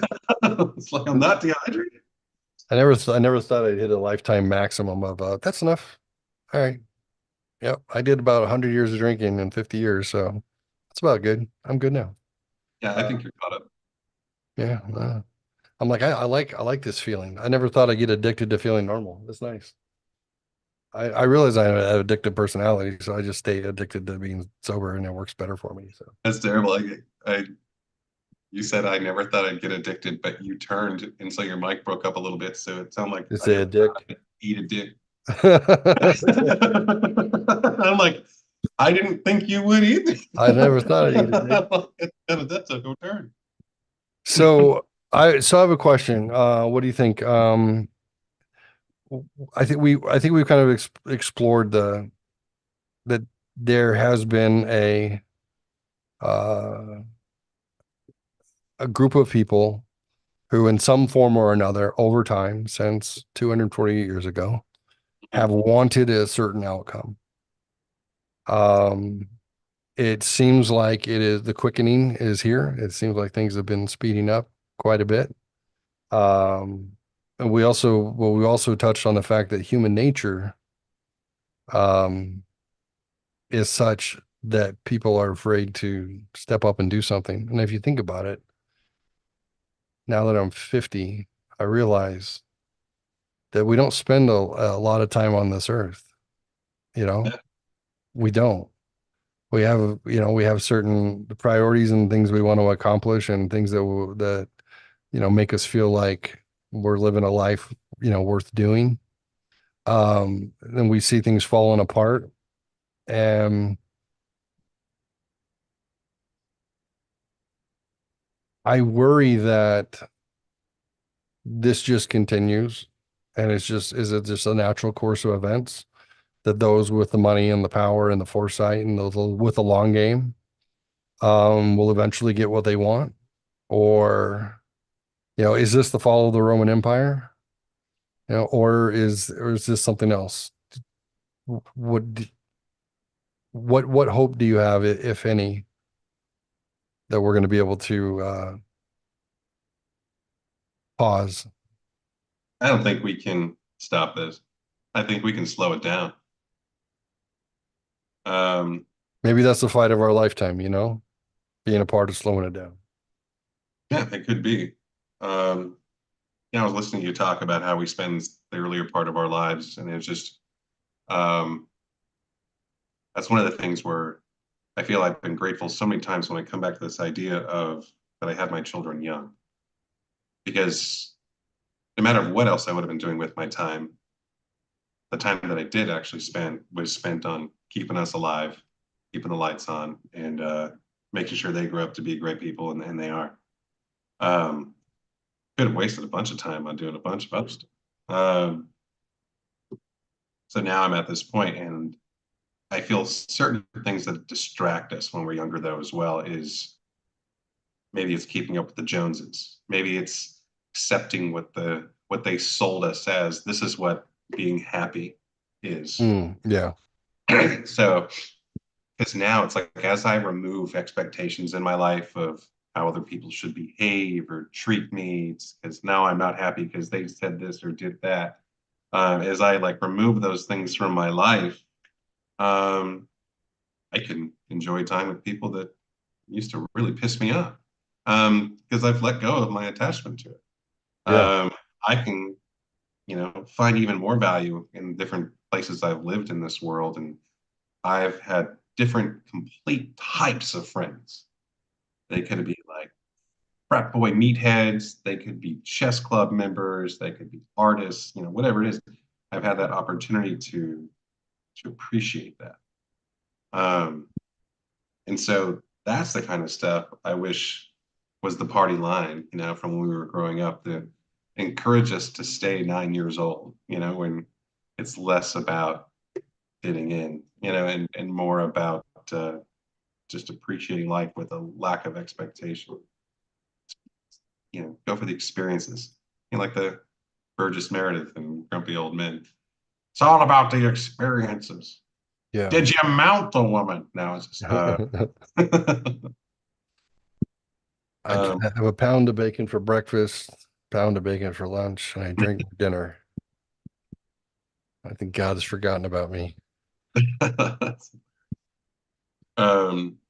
think what we're seeing now is we're seeing it. I don't know how to make it make sense to me, because I think we're seeing a plan that is unveiling itself over time to us in our generation, that was set in motion a very long time ago. It definitely required conscious effort that had to be beyond the lifespan of a single person to keep this thing moving forward. I mean, generations and generations. Um, I find that most people that start a business, the children do not join the company business, maybe a couple of them. So when I look at the book of Isaiah or reading Revelations or the Emerald Tablets, I see a picture painted far in advance from what we're seeing today, that was quite on purpose. And it makes me wonder, you know, is the reason this plan is still on track because the mind that's been driving that bus has actually been here the entire time? Mm. Um, I don't Amen. have enough. I just don't have enough faith that handing off of the baton could be done that successfully over and over and over again, let alone in teams of people where they Right. duplicate themselves all across the world, um, with this agenda. I mean, shit. I mean, maybe someone like one of these guys from Davos would watch this podcast and go, "Do you know how many times we fucked up?" Maybe that would be their opinion. But I mean, we're getting our ass kicked. So, and you look at the globe right now, you look at Ukraine in our investment there. The, the Ukrainian government got celebrated for fighting the Russians in World War II. The specific members of the Ukrainian government, then they went to Canada. You know who fought the Russians in World War II? The fucking Nazis. Mhm. And that man that was being celebrated in Canada was a former Nazi. Um, I'm not a big fan of Putin, but when the guy goes, this war ends when we eliminate the regime that's in Ukraine because we're eliminating The Nazis. Nazis from Europe. I'm like, did anybody fact check that, talk about it, look it up? He seems to, oh my God, he was right. It seems That's what's going on. yeah, he's been very clear about it, Yeah. very clear that But I mean, anybody in our government, they know that Ukraine is represented by Nazis. We say we're defending democracy. They suspended elections. right.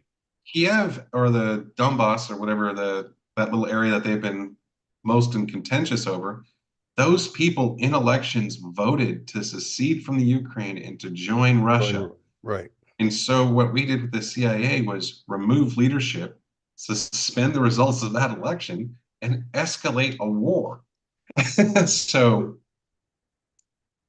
I'm like, well, why would they do that? Well, maybe because even without an entire Soviet Union, Russia is in their way once again. And then I think Israel and Iran is a good demonstration of what you read from that letter of more of the West interfering where we don't fucking belong to get our end result by making our adversaries fight each other. But people forget that Russia considers themselves to be a Christian nation. Yeah, I hear that. And then I think we all heard the ghost stories of how many people Putin's disappeared off the streets of Russia. I was like, yeah, man. Not saying he's not evil, Yeah, yeah. but if part of the plan is to disassemble Christianity around the globe, that would make them an enemy of the plan. I would think they're an enemy of the plan. I would think any country, to be fair, that wants their own sovereignty is an enemy of the plan. Yeah.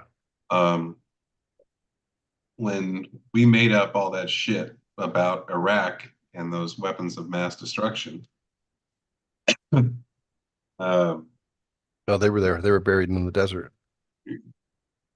yeah. In history now, you'd have to know enough about the Middle East. I'm not saying you, but the proverbial you, to understand that there were not going to be any leaders of Middle Eastern countries that weren't capable of being a tyrant and didn't have examples of being a tyrant associated with it. Saddam Hussein, Benjamin Netanyahu, the Shia religion. Who's in Iran? What do they call that position? The Ayatollah. Ayatollah Khomeini. Yeah, so it is the theme, and it's how they judge each other versus strong versus weak. Which and as long as we keep throwing fire or gasoline on that fire, that they continue to have that horrific atmosphere there. But at the time, when we decided we needed to go kick some ass in the Middle East to perpetuate instability, conveniently enough, we picked the most westernized and educated country of all the countries in the Middle East. We went to Iraq, where they had more universities in Baghdad than anywhere in the Middle East, where women were given rights and they didn't have to wear the job. Women were allowed to go to college. They encouraged entrepreneurship, and Saddam Hussein praised the West.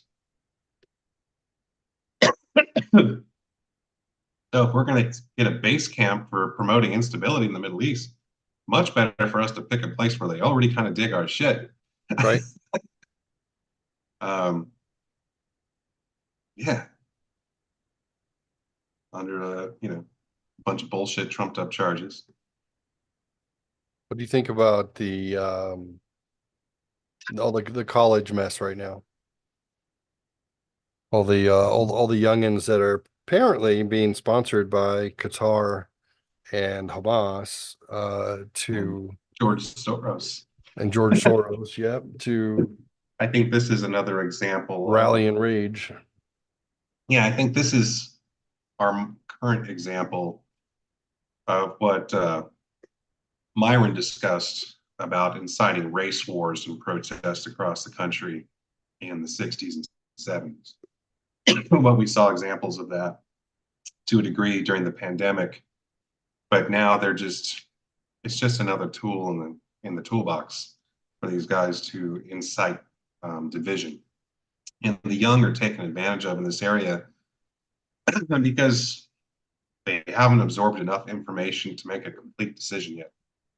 They're making the best decision they can with the information they have, which is old people don't stop this shit, then we will. And then like we're pissed. We need to demonstrate. They need to hear our voice. That's how the young people feel.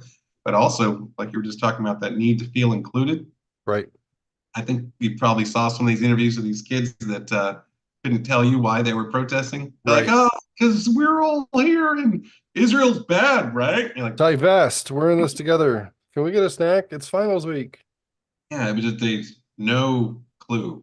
People You know, they want to belong. They want to belong. So if it's and or on bringing January people together, 6th, how many idiots just walked into the White House trespassing, going, they said we could. right? And they really didn't give a shit. It's just like, you're busted. It's, Right. You know, we got you on video, right? A million of well, them. everyone else was doing it. I wanted to be a cool I kid want to, I too. want to be a part of it too.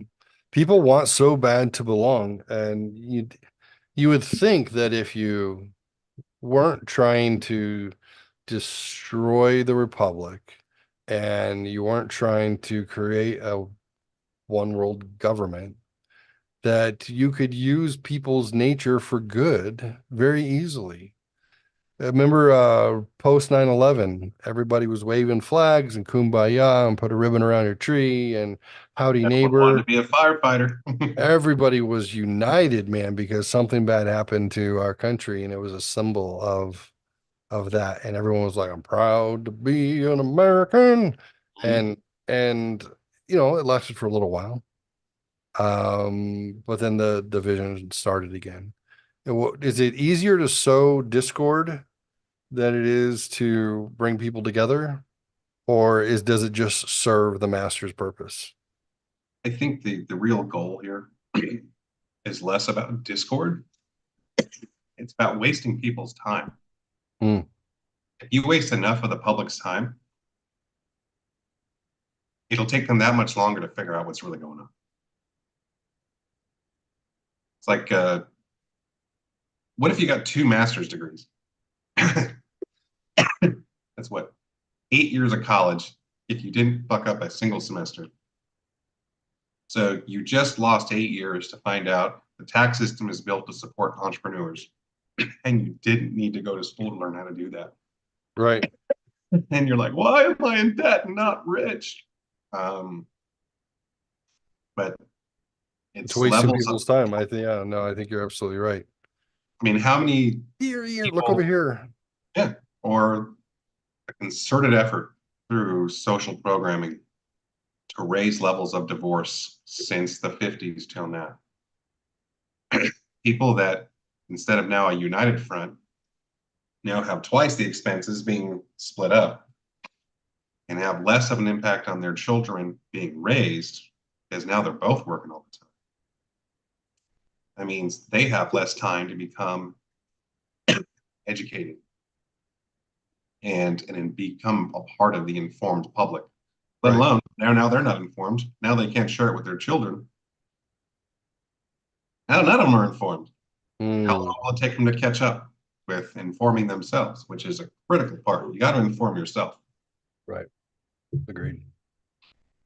So all I really have to do is waste enough people's time and they'll never catch on. Imagine being like 70 and going, you're retired, reading some books and watching some YouTube videos, and you're like, oh, fuck. Holy shit. Wait, this was happening the whole time? What are you going to do? Nothing. You're 70. You're going to enjoy your Social Security check and your pension.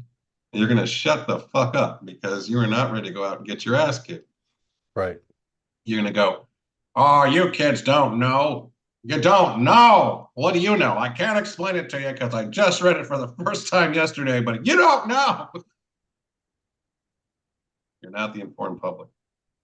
You know, my mother's politics are she used to be conservative. My father passed away 14 years ago, I think. Um, she's become liberal and progressive over the last handful of years. She's like, go Biden, I hate Trump. Now, I can still Like get the along with water her. cooler. I can get along with her. She's my mom. It's fine, whatever. I'm like, we just won't discuss it. I'm not going to change your mind. You know, we don't have to discuss it. It's fine. Um, and she kind of apologized. She's like, I'm sorry that we can't really, talk about this stuff. I know you think differently than I do. And I said, you know what? Here's what it is. You have everything to lose, and you're at a different point in your life than I am. So I'm middle-aged with young children, not young children, but young adult children who are trying to figure out their way in life. And I'd like to keep mine at least steady and, be able to keep a roof over my head and, continue to do the things that I like to do.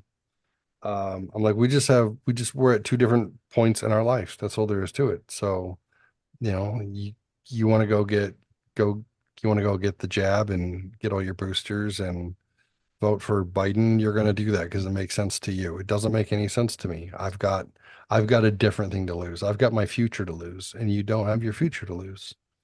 So what can I tell you?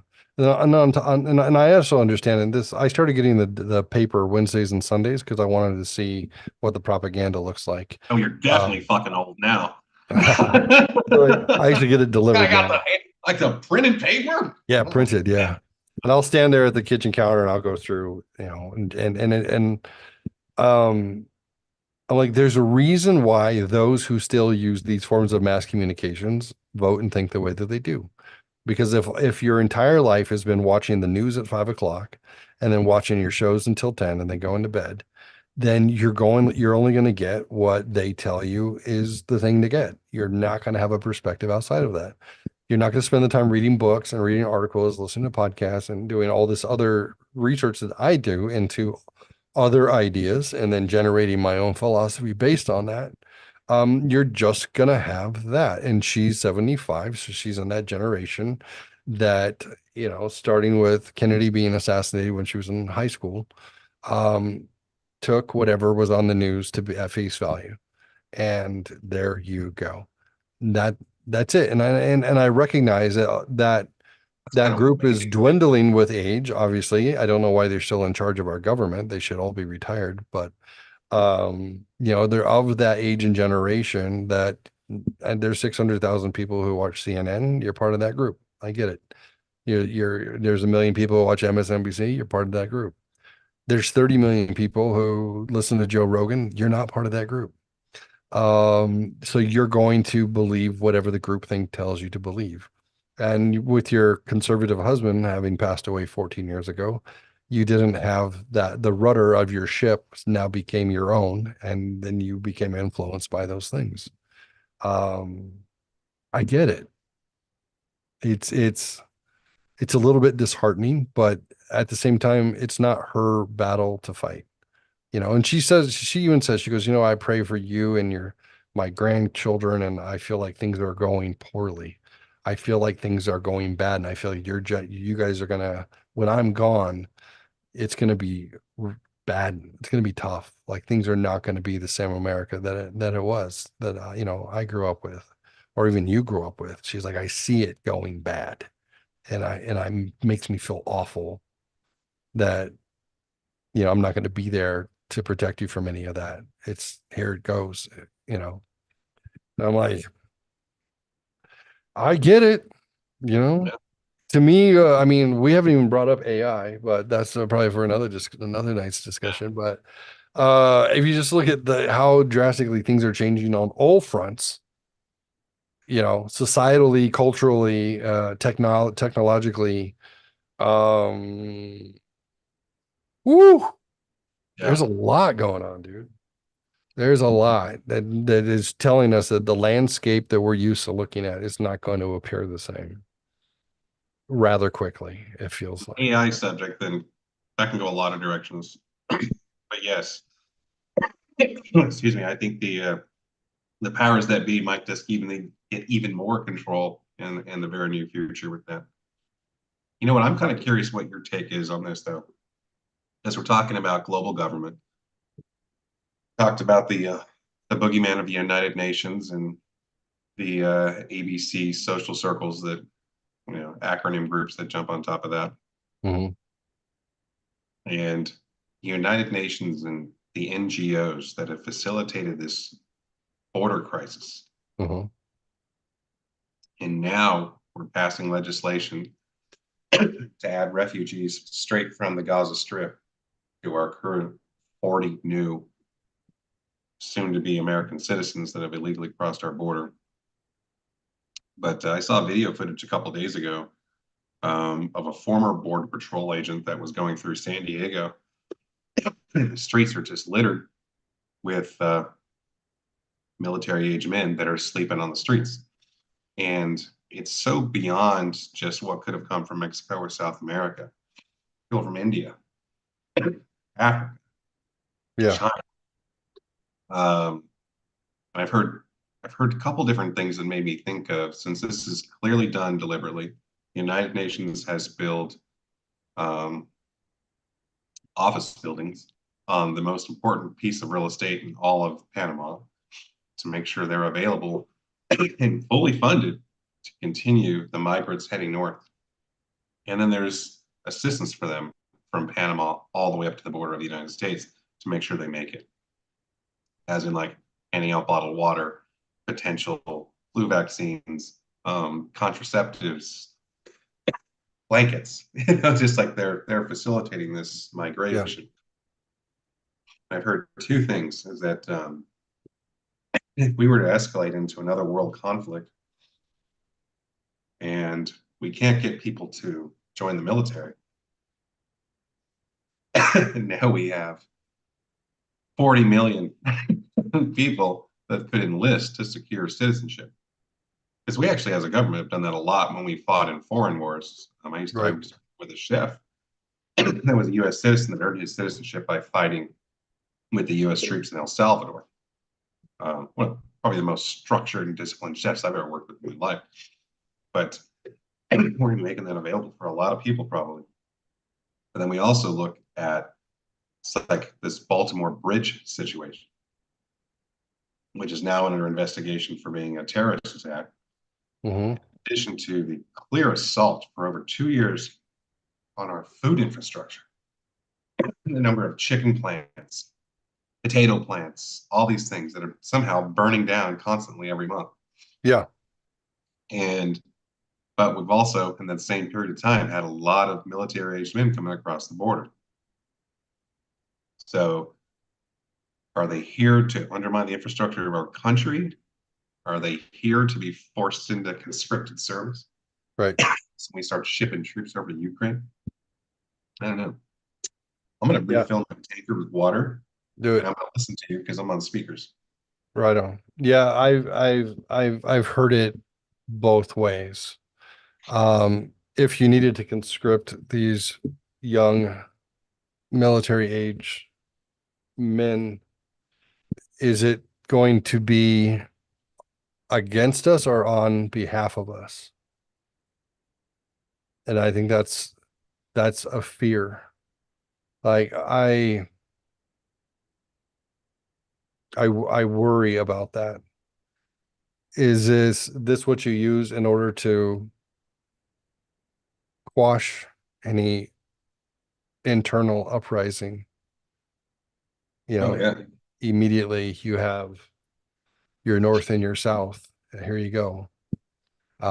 If the people decide that this is enough and they decide to stand up and do something about it, then here you go, millions of you. You're now American citizens if you go and you fight these guys. And yeah, it's frightening. I'm thinking about the escalation in human trafficking with this open border situation. It's like we already had a problem. This is the number one destination. This is the number one market for selling children in the world Mhm. is the United States. And the gateway city is this, Houston, where I'm at. They all come through here. But now they have like these warehouses in Brownsville full of kids because the kids come across the border and then if they have correspondence and they have a family member or a volunteer host family, these NGO workers and federal employees then take the individual children to the volunteers or the people that say that they're their family members. And this is something that came out on Redacted, I like my Redacted. series. Yep. They had a guy that used to work there, and there's a converted Walmart. I think there's 2 converted Walmarts in the little town of Brownsville, where they were to close the Walmarts, and the inside is just full of people. Like when you see war movies with cots inside the gymnasiums because people are displaced. Yeah. That's what these Walmarts are like. Walmarts are enormous. Right. They're just cycling people out. They're taking these kids and dropping them off. And they get tons of volunteers because the job pays. And then, but a lot of the people, it's kind of like when you're a travel nurse or a stewardess. You take the kids, you deliver them to the host families, and then you get to spend time in whatever city that you went out to visit. Like as a perk, you get to see the country. So you go to LA and they dump the kids off and they get to go play at the beach and try restaurants and then come back. Vegas, whatever. But this guy said there was just one situation after another where the child would show up and they're supposed to be meeting a family member and they're like, I don't know who this is. I have no idea who these people are. And they dump the kids off anyway.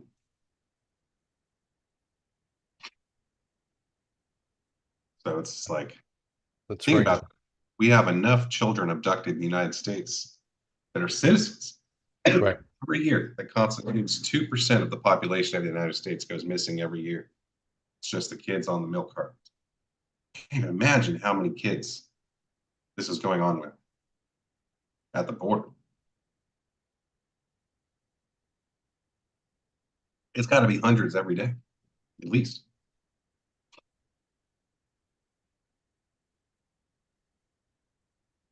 Say what was it? 40% of human trafficking is for some sort of sex slavery. The rest is for like migrant workers. Yeah. They busted that meatpacking plant up in, was it North Dakota or something? They had to shut it down because all of the employees were between the ages of 11 and 13, and they were all illegal. Oh, no way. I didn't hear about that. Or Tyson chicken or something like that. Oh, yeah, Tyson chicken. Yeah. Well, they fired 2,000 employees and then Yeah, hired replaced them with the kids. children as their laborers. Mm-hmm. That's insane. That's just Like what? that's like Upton Sinclair sort of shit, like the jungle. Yeah, Um, I mean, not for the theme, but that was I love that book. That was a really well written book. you can't even, yeah. I have a hard time processing those truths, and I know that they are truths. Yeah, and they're taking place It here. hurts my soul to think that children and sex slavery is a commodity in the United States greater than cocaine. Yeah. Like what? Was it Locke or Rousseau? One of them said man is inherently good, and the other said man is inherently evil. I think it was Locke said good, and Rousseau said evil. I think you're right on that one. It makes me think Rousseau is probably more right. You know, like how is this a thing? How are children a commodity for sex slavery? How are humans that debauched? Well, think about it. What we've talked about when we talked about the good Germans or the people in power that have the entitlement to rule because they're looking out for people that are not their betters. I mean, and not to excuse anything because I'm not, but you ever go to the wrong grocery store and it's just not the kind of people that you're used to being around? I'm not talking about race, I'm talking about intelligence. Yeah. And you're just like, this is real. Like these people are struggling to check out at the self checkout. It's just like, what the fuck? It's just like, get it together. No, I'm not taking like one off, dude. I'm doing the whole fucking store. I'm just like, okay. I had that experience today, and I had spoken to a homeless guy earlier this afternoon at the gas station that was just looking for a meal. I got him a sandwich and stuff, and I talked to him for a little bit. Really nice dude. He was well spoken.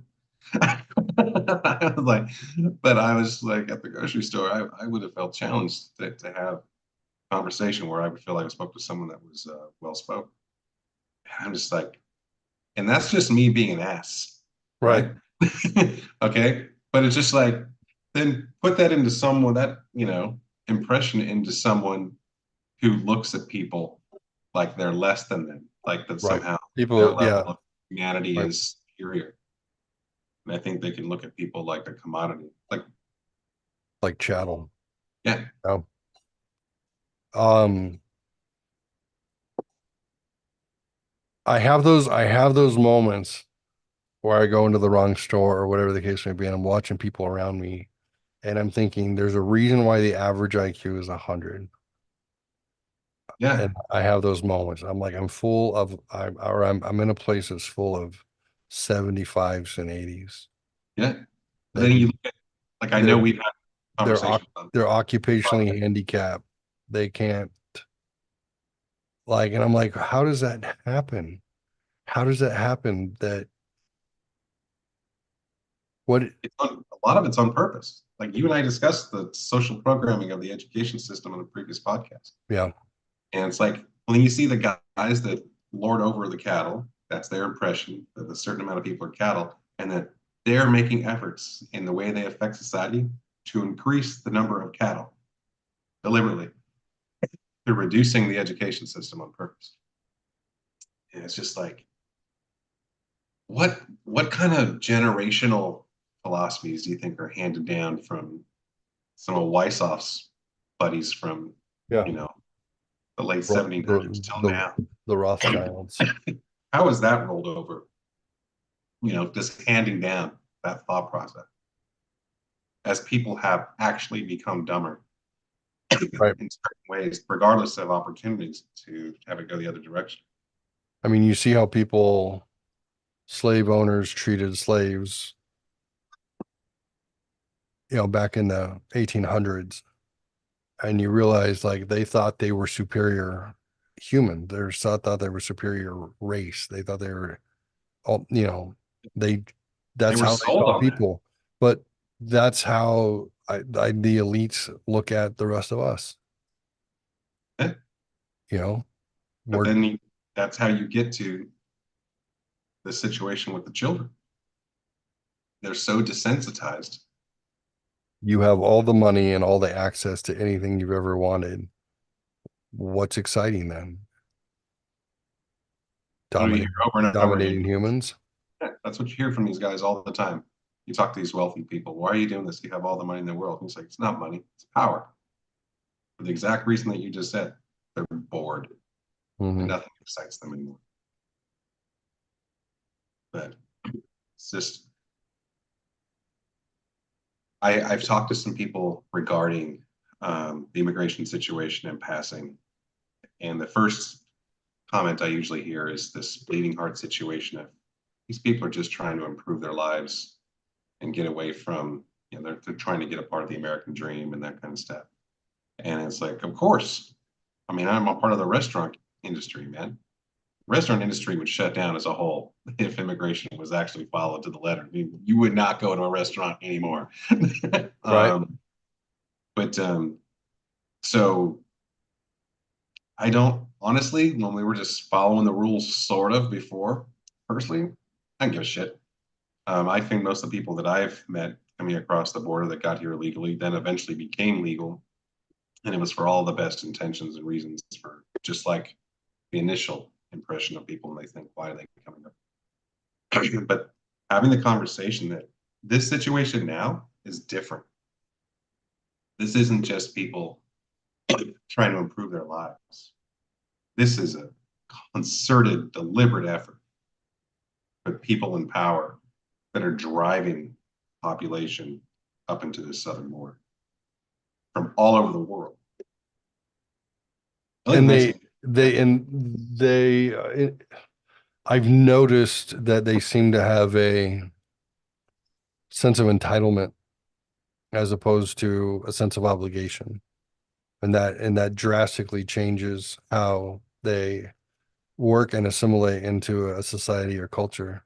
And I saw a reel on a town hall meeting in New York where these African immigrants were complaining that they didn't like the food, they didn't like the accommodations, they didn't like the free things that they were being given.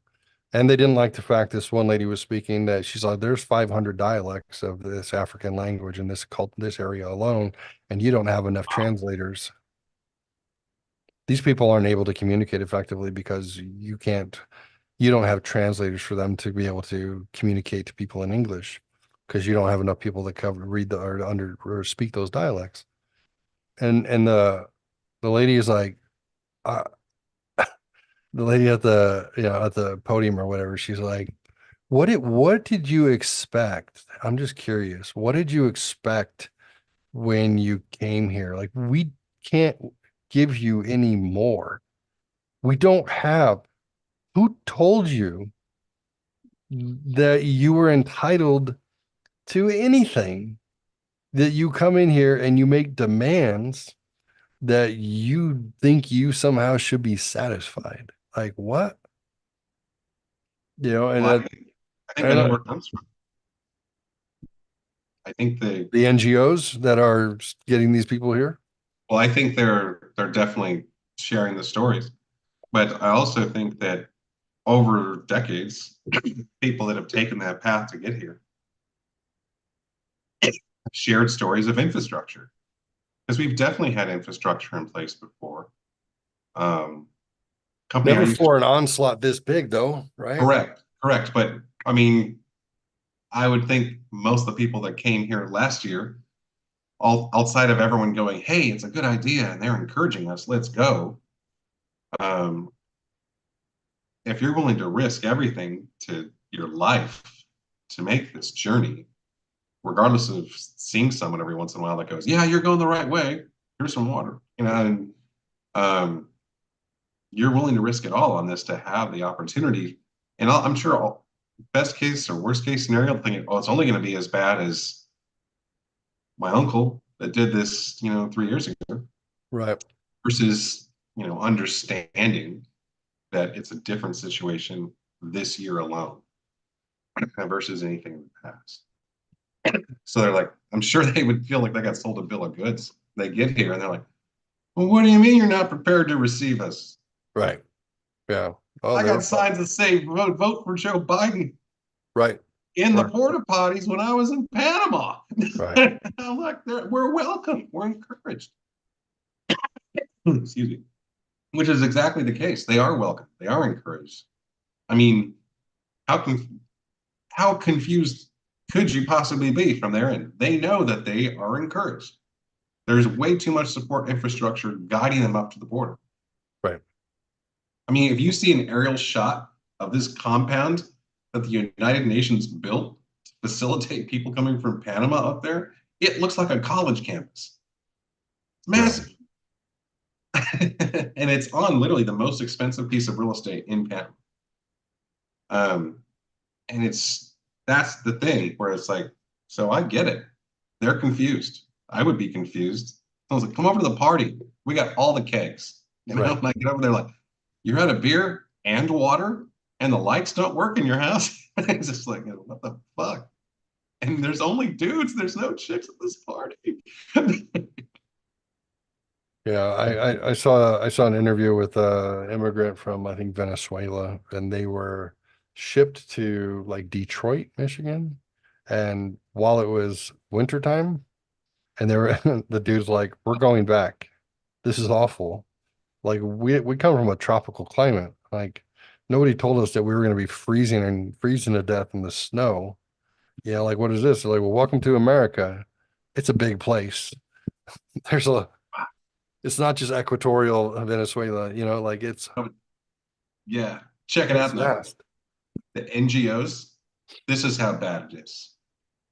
They get paid to move migrants all over the country. And when they get into a situation like you described, or if the local resources are taxed to their limit, they're then paid again to relocate the same people to a different location in the United States. But each time they move them, the migrants have to be given a COVID test. And it has to be processed before they're allowed to be transported from one place to the other.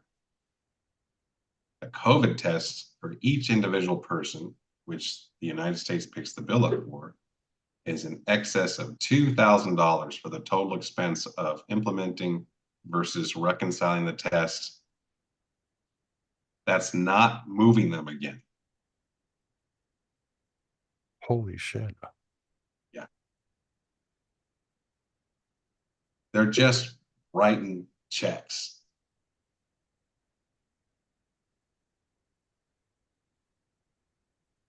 These people are being used through and through.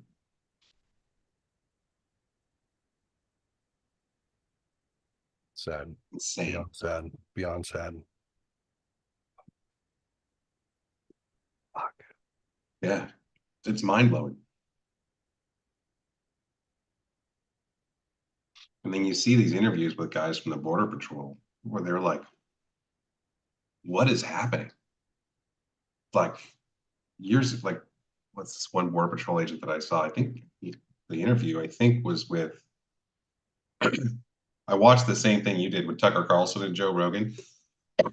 Now I can't remember what the next podcast I watched. I can't remember which one of the guys it was that was interviewing this Border Patrol agent.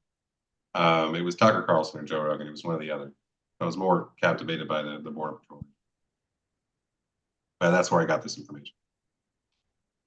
He was a Border Patrol agent in San Diego. And he was saying that there was places where he had fought, like him and his fellow officers had to like stop people from coming in, ended up in firefights, and they had to fight over this fucking ground on the border in the past. And now that exact same piece of real estate, they are welcomed in, no harm, no foul. And he's like, what is this? And then he was the one walking through San Diego, observing all the guys that were sleeping on the street. So it's just like, there's a huge money game going on here. But regardless, I don't think, I mean, clearly they're looking to leverage these people as far as the elections. Right. As they caught somebody at the United Nations or one of these organizations down there outed the pictures of voting for Joe Biden, and then they got removed. They pulled it from everyone. But I mean, so clearly they're looking to garner support for Joe Biden because he's known his reputation for opening the border. So everyone's like, oh yeah, he's the guy that's making our dreams come true. So I totally get that. But at this number, this is more than manipulating the election. They had with 20 million people, they already picked up enough to sway the elections. So I don't know what's going on.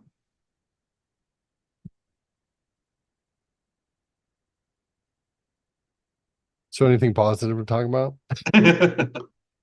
Oh, that's why I wrote that thing down. So what is it with this new craze with the butt plugs with the lights in them?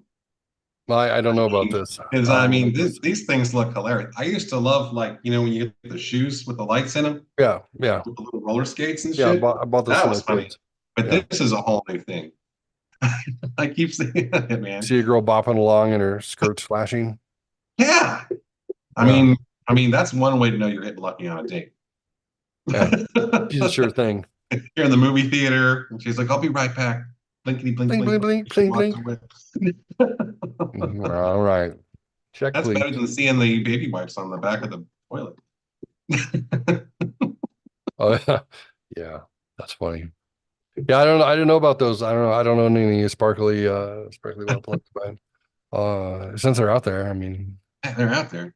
I'm wondering, like, do you think there's some like tragic story of like a loose wire and someone getting shocked? it's low volts. It's low volts. Yeah. So I'll be like, yeah. It's not gonna be that bad. It'll Little, be fine. Now I know what to get Rebecca for Christmas. You're welcome, Rebecca. It plays Jingle Oh, Bell. all right. It could be just like the Christmas lights. It could match. Ding ding ding ding ding ding ding ding ding ding ding. Oh, yeah, put a bell on it. Oh man, this was a heavy discussion. It was good It though. was. It could get all over the place. I have to get up in the morning. Yeah, yeah. Oh, I me think you too. do too. Yeah.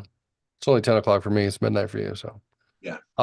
so we covered in summary, the Illuminati was founded 248 years ago yesterday by Adam Weishaupt. It changed form in Germany. Over time, it got pushed out, it got squashed. It changed form. There apparently was the Rothschilds and others had a vested interest in creating an eventual one world government, and they picked various means in order to get that done: indoctrination, bribery, etc. Feels like all that stuff is kind of coming to fruition, and at an accelerated rate. And there's a lot of insanity happening that is threatening the culture of America, the West in general, and probably the world if they get their way. What are hopes? I don't know. I don't know what hopes are. I hope we can slow it down. Maybe we can't stop it. The eventuality seems to be there when they think China's been around for 5,000 years. They have a long game for what they want to do. Our country's been around for 248 years. Are we gonna last that much longer? I don't know. Not sure what it's gonna look like. It's kind of scary. It is kind of scary. What can we do to make a difference? Do a podcast, talk about it, get involved, Increase awareness. awareness, go register people to vote.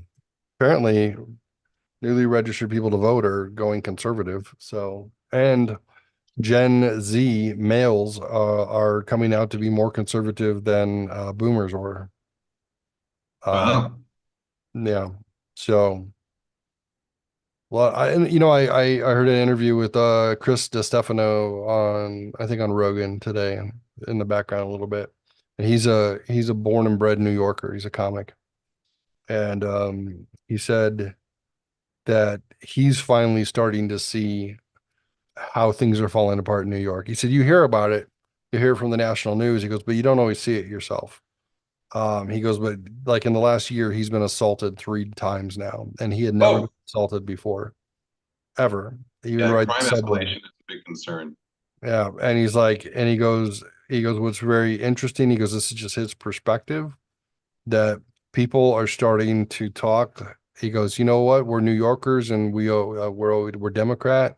We always vote our way, but I'm gonna have to go the other direction. And he goes, these are just people volunteering this. He's like, he doesn't have an agenda one way or the other, but people are going like, this needs to stop. We need to take back. And if that means going the other direction, then that's what they're gonna do. Seems like people are polarizing in that direction to try Well, and safety on the streets, I stop the think, is bleeding. something everybody can get behind. What's that? Say again? Having the streets be safer, or at least as safe as they used to be, and not too Right? distant. Not have your property rights taken away, not allow squatters to Trees, steal your platforms. house. Yeah, Yeah. yeah. Because that's another disadvantage of so many like military age males. Is like, well, And then if you put these guys in situations, kind of like the example you were giving, where that guy was, kind of venting about um, not liking the facilities or what was available, like the example you gave with that guy in Detroit, it was like, I got to get out of here. I can't survive on the streets in this Right. winter. So now we're taking people, and then we're not having the resources to take care of them after we promoted bringing them here, and now leaving them no alternative but to Right. try to survive, which just leaves crime, you know. So it's just going to build the statistics. It was in the 1970s that all the vigilante movies started getting made, right? New York was so bad in the 70s and 80s before Rudy Giuliani, that you had like Dirty Harry and what was the other guy? Charles Bronson. Like Oh, Joel Bronson, you had a lot of those vigilante movies where people were going and getting revenge on the criminals because the police were no longer taking care of them, that they started to take the law into their own hands. And part of that vigilantism created a shift in government because they realized if people are going to stand up and protect themselves, we can't have lawlessness to the point where everybody is at war, because then it's untenable at that point. And that sort of thing causes a shift societally. When you stretch that rubber band and it snaps back, or if you're swinging that pendulum and it swings back, these are things that I've warned my kids about the last few years. I said, all this woke stuff that you guys think is important in your life, all these identities, the identity stuff you think is important, they're not. It's just noise. And I said, use caution, because if you're standing on the wrong side and society decides to fight back, you can be in the crosshairs, and I don't want that to happen to you. So take everything with a grain of salt. You know, I understand you want to wave a flag, but I would wave the American flag if I were you. I'm betting on that. I'm betting on that ultimately. Um, so I don't know. I wouldn't say I feel hopeful, but I feel curious, and I do see the culture fighting back to try and take itself, I do too. take it. I think people are trying to take their culture back. I do too. I I think think it's going to be different though. I think it's going to be an amalgam, because it's like, I feel good about, I see the work that my daughters are doing and the friendships they have and the impact they have on the people around them in their lives. And I think you're setting up yours to do the same thing. And so I think they're going to take the lessons that we give them that they like, and they're going to make it their own. They're going to mix it with their own stuff, and they're going to be that legacy, that positive impact on people. Yeah. I asked ChatGPT. I had to get ChatGPT to play make believe with me, because it won't give you like political and social commentary type predictions. It's like, I'm a large language model. I don't do that. So I trick it, and I said, well, imagine that you are a conservative libertarian Christian. Tell me about this. And then it'll say, well, based on me imagining that, here's what I'll tell you. Oh, What are that's the things hilarious. that are most important? Now, imagine that you are a liberal, woke atheist. Now tell me about this. And it says, okay, based on that imagination, I will tell you this. And then I asked it, and I said, what are the things that are most important for this side? What are the things that are most important, and identify this side? And it spelled them out pretty well. And then I said, so now imagine that you are a fortune teller and you can predict the future based on all of the knowledge and experience you have that you've learned up until this point, understanding that there's a conflict in culture between liberal woke atheists and conservative libertarian Christian. What do you predict the next generation is going to look like? And it gave me a kind of an amalgamation. That's what just got my attention from you. It gave me I think that basically, like diversity and equity will continue to be important, but also that the culture is going to try and maintain its family values, its sense of community, and its religious ethics.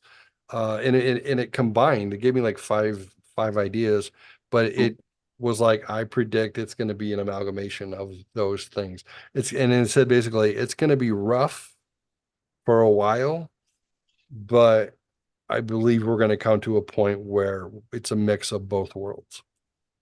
And I thought, interesting. I saved it. I'll send it to you sometime. Oh, you should. I thought that was I've never interesting. played around with an Chat AI. GPT Yeah, ChatGPT. I've never played with or it AI. It's interesting. at all. Yeah.